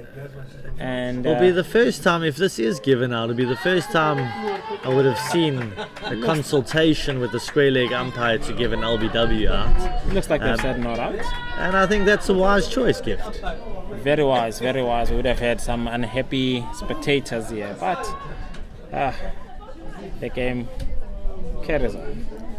Zita back on the mark, getting ready to run in. She's bowled exceptionally well. She supported Mia very well there, Zita. Oh, that's gotta hurt. Gqeberha. She's been knocked out. Walking out of her crease, walking back in her crease. I think she's sort of lost a little bit out of concentration, just purely out of the pain. But I think she's back with us now. Zita has got wheels at the moment. She's pumped up, bowling beautifully. As she comes in again. Oh, wild swing outside off. No run. And that's the end of the over. 2 overs to go. 84 for no loss. I mean, for the loss of 7 wickets. I think we need 24 to win for Lions. So 12 and over. It's possible. Whether it happens, I am unsure. Yeah, no, this is a worry for Western Province here. They need a bowler to bowl the last over. Zaura is going to bowl this one. Very crucial over cricket terms, this one. This is the over that will make or break it for the Lions. Yeah, and I think if they didn't take the wickets of Tyler Jade and Alyssa when they brought on Zita and Mia, I think they would have been trembling now. But because they did, I think they're okay. Oh. Hits uppish through point region. Zita makes a massive dive. Gets both hands to it. Unfortunately, as she lands, her elbows hit the ground, the ball pops out. Seriously good effort. That ball was looking to zip through to the boundary, so certainly saved 3 runs. Gqeberha is back on strike, and Zara is running in from the golf course end. Bowls back of a lane, and it whistles past Gqeberha's nose. That one caught her off guard. Interesting thing here is that Zara is running back to her marker, the bowling marker there. I think she's trying to rush this better so that there's no time to think and have a plan. Very, very strategic indeed from the Western Province there. Zara runs in, she bowls one, hits up the air, and the fielder underneath it, and that is a wicket. Gqeberha hits it straight up into the air, and a pretty simple catch for Nikita Collins. We've got KZN Coastal celebrating for Western Province. You should see what my co-commentator is doing. She's dancing with the Coastals. AJ, you're the man. Not me. There's many things I am in my life, but dancer is not one of them yet. Alright, we've got Puledi coming in. We're 8 wickets down at the moment. And this is the moment where you've got to have a huge swing and try and find some boundaries if you're going to make a game of it. It's all or nothing at this point. You're in a final, nothing to lose. It's got nothing to do with averages. It's what you can do for your province. Well, you can't say you've got nothing to lose. You've got a final to lose. But yeah, but in my opinion, the game is pretty much lost unless you can change it, because all odds in Western Province's favour at the moment. So speaking about Zara running back to a mark earlier, I think that's because the wind is blowing into her. So I think she's just trying to get there. It's rather windy out here.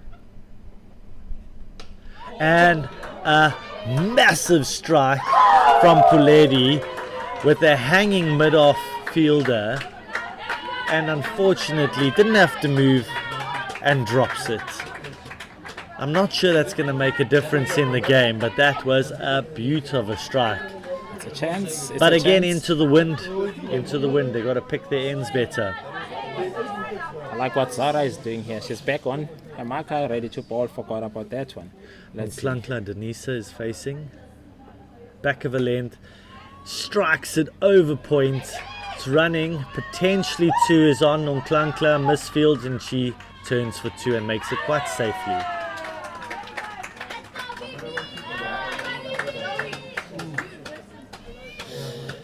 Yeah, the required run rate has just gone out of bounds now. It's 17.1, and yeah, I don't think. But who's bowling that last over? Do you think it's Sophia? That is a good question. But I would probably go to Sophia. Nonklankla hits it over Cover's head, still inside the inner ring, bounces and turns for 1. Oh, keeper misread that one. Looks like we're gonna have. All right. 19 overs gone, 89 for 8.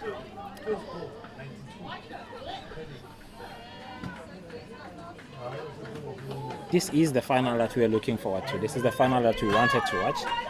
It's great that it went all the way. I mean, 40 overs in a final, that's what you want to see. Absolutely. And this has been a good advert for girls cricket, especially at this age group. I think the girls have done exceptionally well with the crowd, everyone watching. I can just imagine the amount of pressure they're going through. Yeah, 100%. Sophia is going to bowl the final over. And from this point of view, I would say Western Province certainly deserved this. The way they batted their last few overs really was exceptional.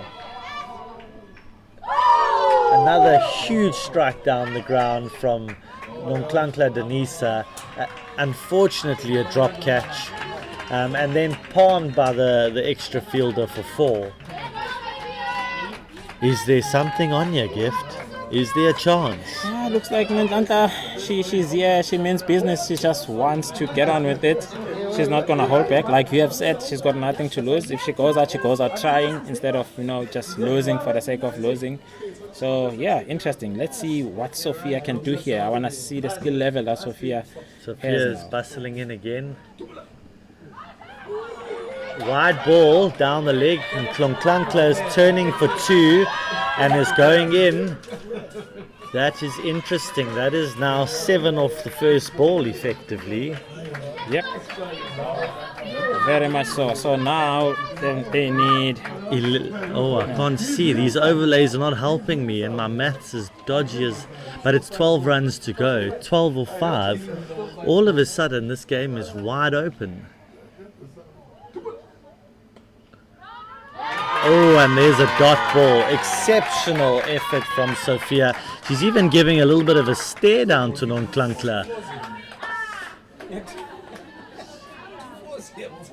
They need 12 to win, with 4 legal deliveries that Sophia must still bowl.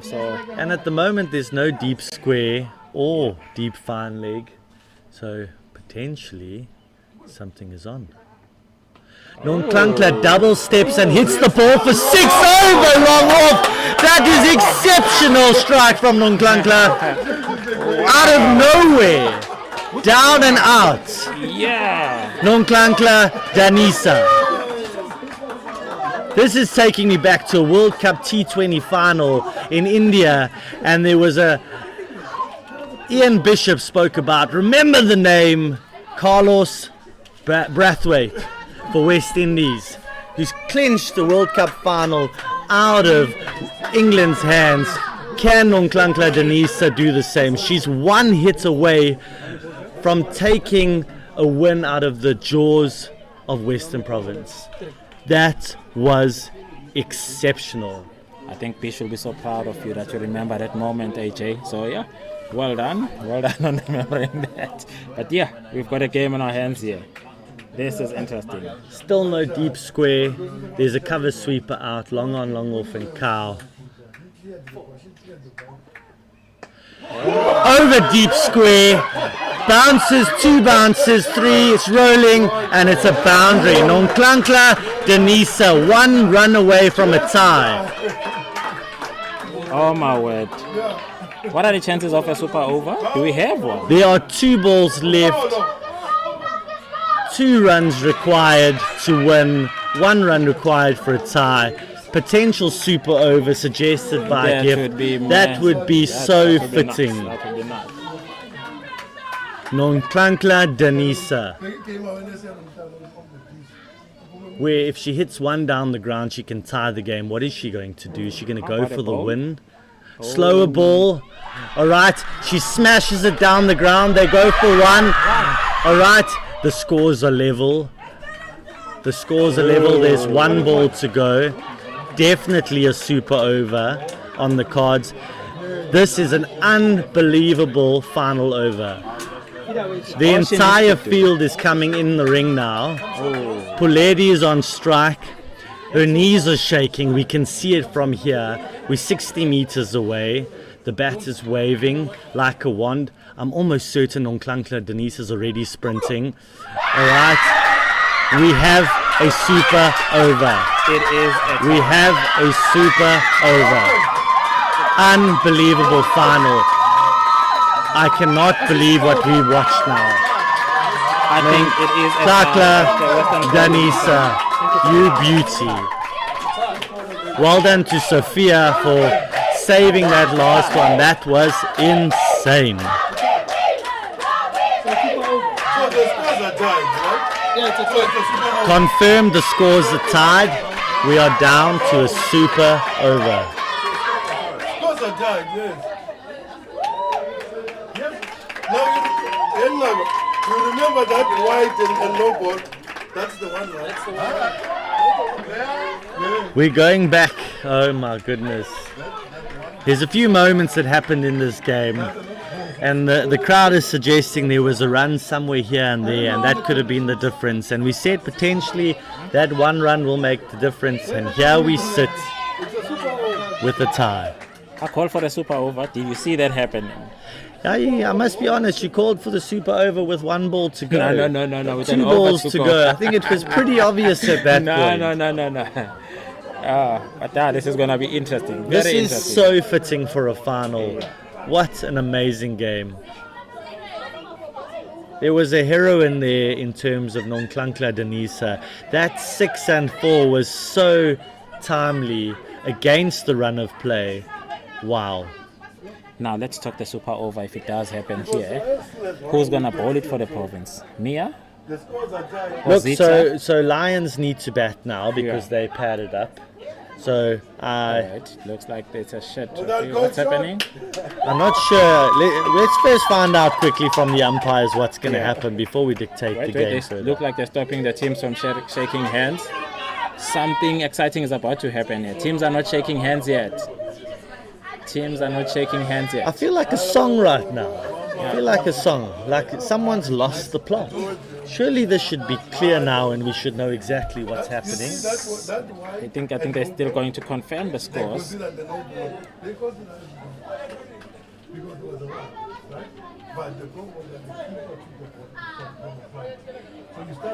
Alright, so at the moment the teams have come together. The umpires are quickly going to clarify something, so we're not 100% sure what the full outcome is now. What we know is the scores are tied. Whether there's going to be a super over or not, we're not 100% sure at this current state. But teams are refueling at the moment. They're getting their drinks in. Nonklankla's smile is huge from one end of PE all the way to Joburg at the moment. She is a champion. So to be honest with you, wow, what a final. That 6 was something else. Straight over, long off. There was a fielder there and she still took on the fielder. Okay, looks like the umpires are walking back onto the field. Can you pick anything there, AJ? What's happening? Looks like they're calling the captains over. Yeah, so the captains are coming and probably the head coaches should be there as well, but not. So the captains are going. the head of umpires is with the two umpires to basically give them an indication of what the plan is now. In my mind, what they're saying is Lions will be batting for 1 over now. You've got 3 wickets, or 2 wickets, should I say. And you can pick one bowler to bowl. In my mind, it's going to be probably Nonklankla Danisa, Mpho Bidley as a left-hand, right-hand scenario. I'm not sure who the third batter would be, and probably Mia Lalo is going to bowl that over. Yeah, I think it's a no-brainer that Province will give Mia. However, Zita did bowl well as well, so at least they've got options. It's a good headache to have. But now for the Lions, do they trust Nonhlanhla enough after what she has done now? Is she going to be able to do it when Mia is bowling? That's another question. So yeah, that's very interesting. She's troubled them today. So well, we just need to watch what's going on here. So the groundsmen are busy pulling the covers on. So I don't think they've realized that the game is not done. So I think perhaps someone needs to get a word out to them to say whoa, because there's still a game on here. Looks like we've got someone walking towards them and trying to speak to them. There's a whistle from one of the spectators just to give them what... so there's a thought process here. We're not sure which end the Province bowler is going to bowl from. So I'm saying, from my side, I would probably say you want to bowl from the Scoreboard side and not from the Van Staden's pass side where Nonhlanhla just smashed the 6. There's a little bit of a breeze blowing across the ground. So from your point of view, from a camera perspective or video footage, you're going to bowl from your end here into the side screen that you can see. So the wind's blowing towards that side screen. So there's a bit of a calm happening now before the storm, I suppose, as the fireworks come out. Lions had no right to be in the super over final now. They were down and out, 6 overs out, shouldn't have been winning the game. That's true, that is true. And now they've got a chance, hey? I told you just now, Western Province coach had 7 fingers on the trophy, and at the moment she's had to unclench that trophy and put it back onto its mantle, because it's not so easy and just forward now. Well, who's got the momentum now? Is it the Lions with the bet? But the question is, are they putting Danisa in? Because if they're not, then the momentum shifts back to Western Province. Oh, I wonder who KZN Coastal's supporting now, because when they first arrived it was Lions, and then they changed their tune to Via, and now they're very, very quiet, so I'm actually not sure. I think they're going to be neutrals for this super over. Well, we're still waiting to see what's happening. The umpires are still on the field. We do not know what's happening. Teams are doing their hurdles there. Coaches are dishing out instructions. We are going to have something. Something is going to happen. It's getting quite tense because we're even losing a bit of sunlight now. It's getting late in the day. The breeze is picking up. We've got dogs running around. We've got a rugby ball on field. It's all happening at the moment. So at the moment you've got Gift and AJ here. I hope we've been good fun for you, just to add some value to those that aren't able to be here in Woodridge, in Gqeberha at the moment. So fortunately you've got a mute function if you haven't enjoyed us, so you could always just switch us off and watch what's going on. But hopefully from our perspective we provided some good fun. And you're going to have us for a little bit longer, unfortunately, so we are quite keen to talk through this super over and what's going to happen. So after this game, obviously, is going to be the finals presentation with the bowler of the week and the batter of the week and the player of the week for the gold and the platinum divisions. Alright, so the umpires are walking on now. Gift is getting excited, I can see. He's lifting his pen. I see Mia got the ball. She's definitely gonna bowl.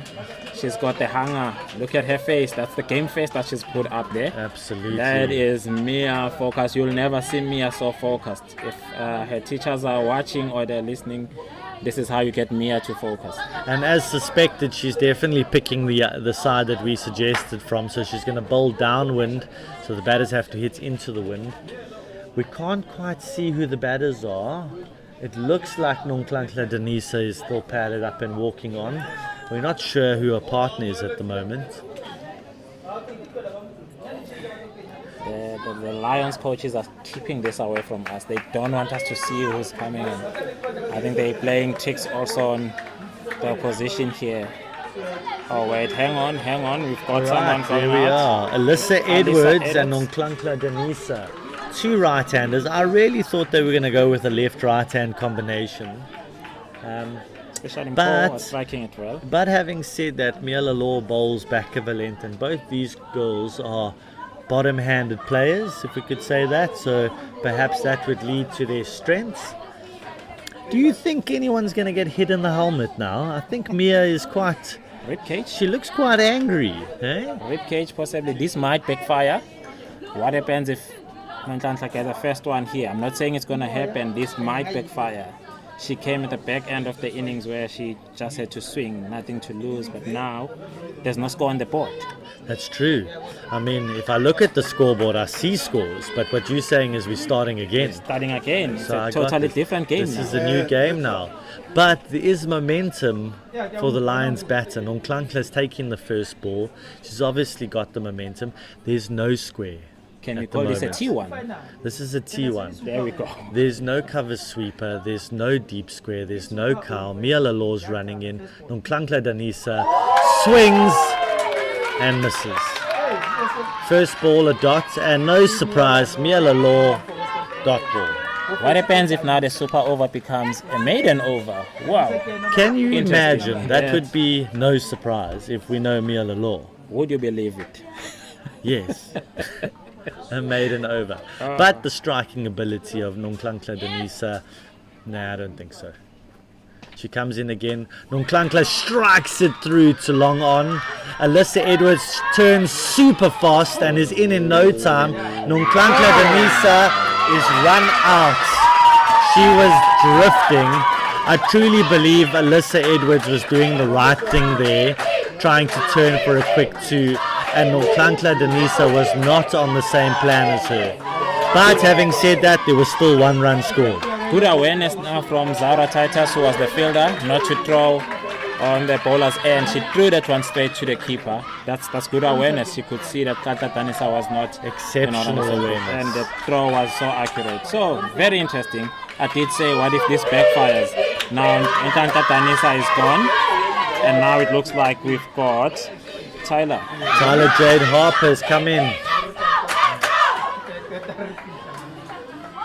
What's the possibility of, okay, the maiden over is gone now. What's the possibility of the Lions being bowled out in a super over, in a T1? Yeah, it is possible. I mean, Very with 1 possible. wicket gone already, you only have 2. Yeah. So Jade Harper really does swing hard at the ball. Again, there's no deep square, there's no cow. Those are her areas. She's not going to be holding back. If Miela Law bowls anything slightly back of a length, I think Jade Harper is thinking only one thing. There's still no score leg. Yeah, and she runs in, back of a length, missed. Alyssa Edwards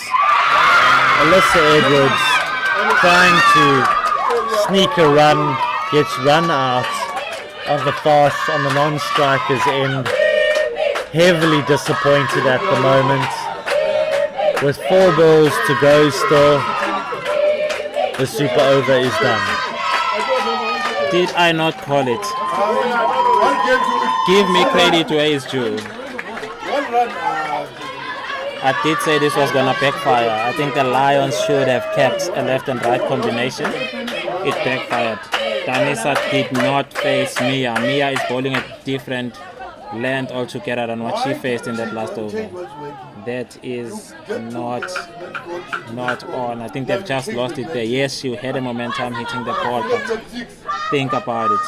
I still think Mpho Bidley was a good option. Fully agree with you. Left-right hand combination, potentially get a wide or 2, which could be so crucial in Fully this agree kind with of you. over. I mean, they didn't even finish their T1. I mean, how do you get that? Yeah, but to be fair, it's probably the first time many of these girls have ever played a T1 super over, so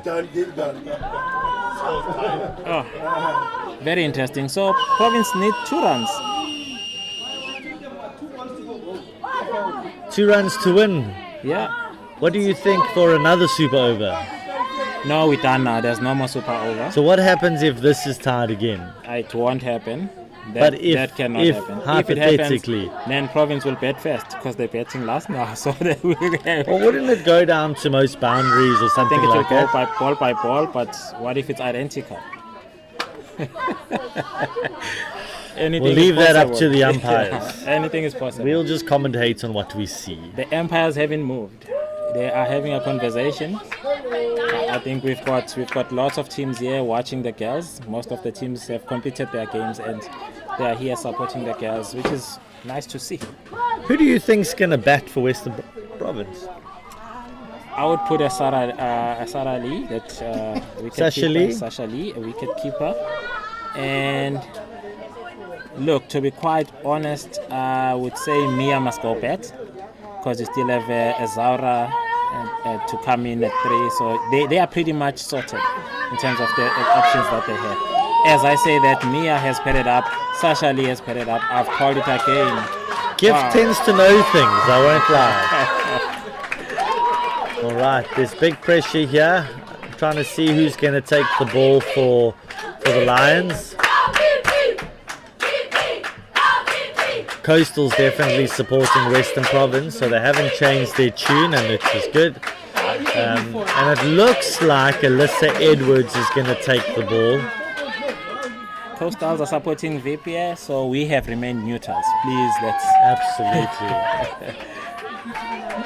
All right, so Mia Lalo is going to take the first ball, and Alyssa Edwards is going to bowl. 1 run to tie, 2 runs to win.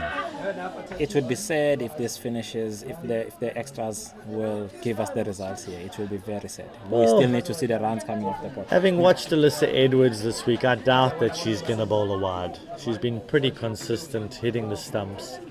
Let's talk about the field setting here. Right field setting, they've got 1, 2, 3, 4 out. It makes no sense if you ask me. You only have 1 run, you would think all the field must be in. I'm at a loss for words at the moment. Lions has got a cow, long on, long off, and a sweeper. They've got 1 run to defend. I've got no idea. Gift, over to you. I think I'm speechless at the moment. Well, I thought they would put everyone in the inner ring, put pressure. It looks like they want to give them a run so that the game is tied again. Very interesting doing commentary on T1.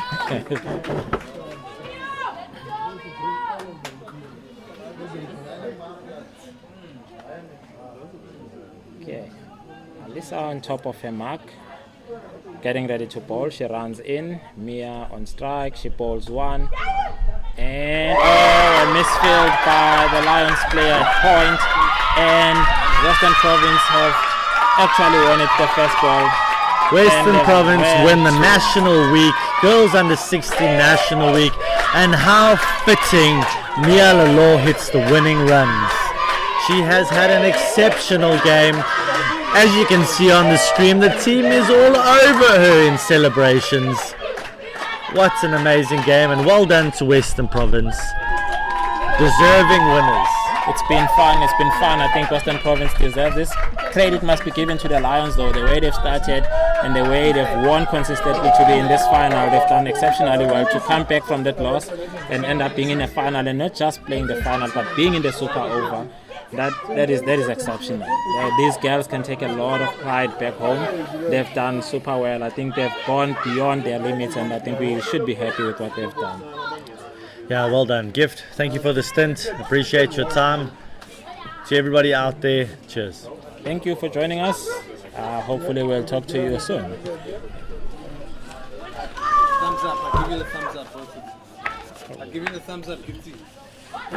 You've done well for your country. You've done well for your... You've served your country well. With dignity.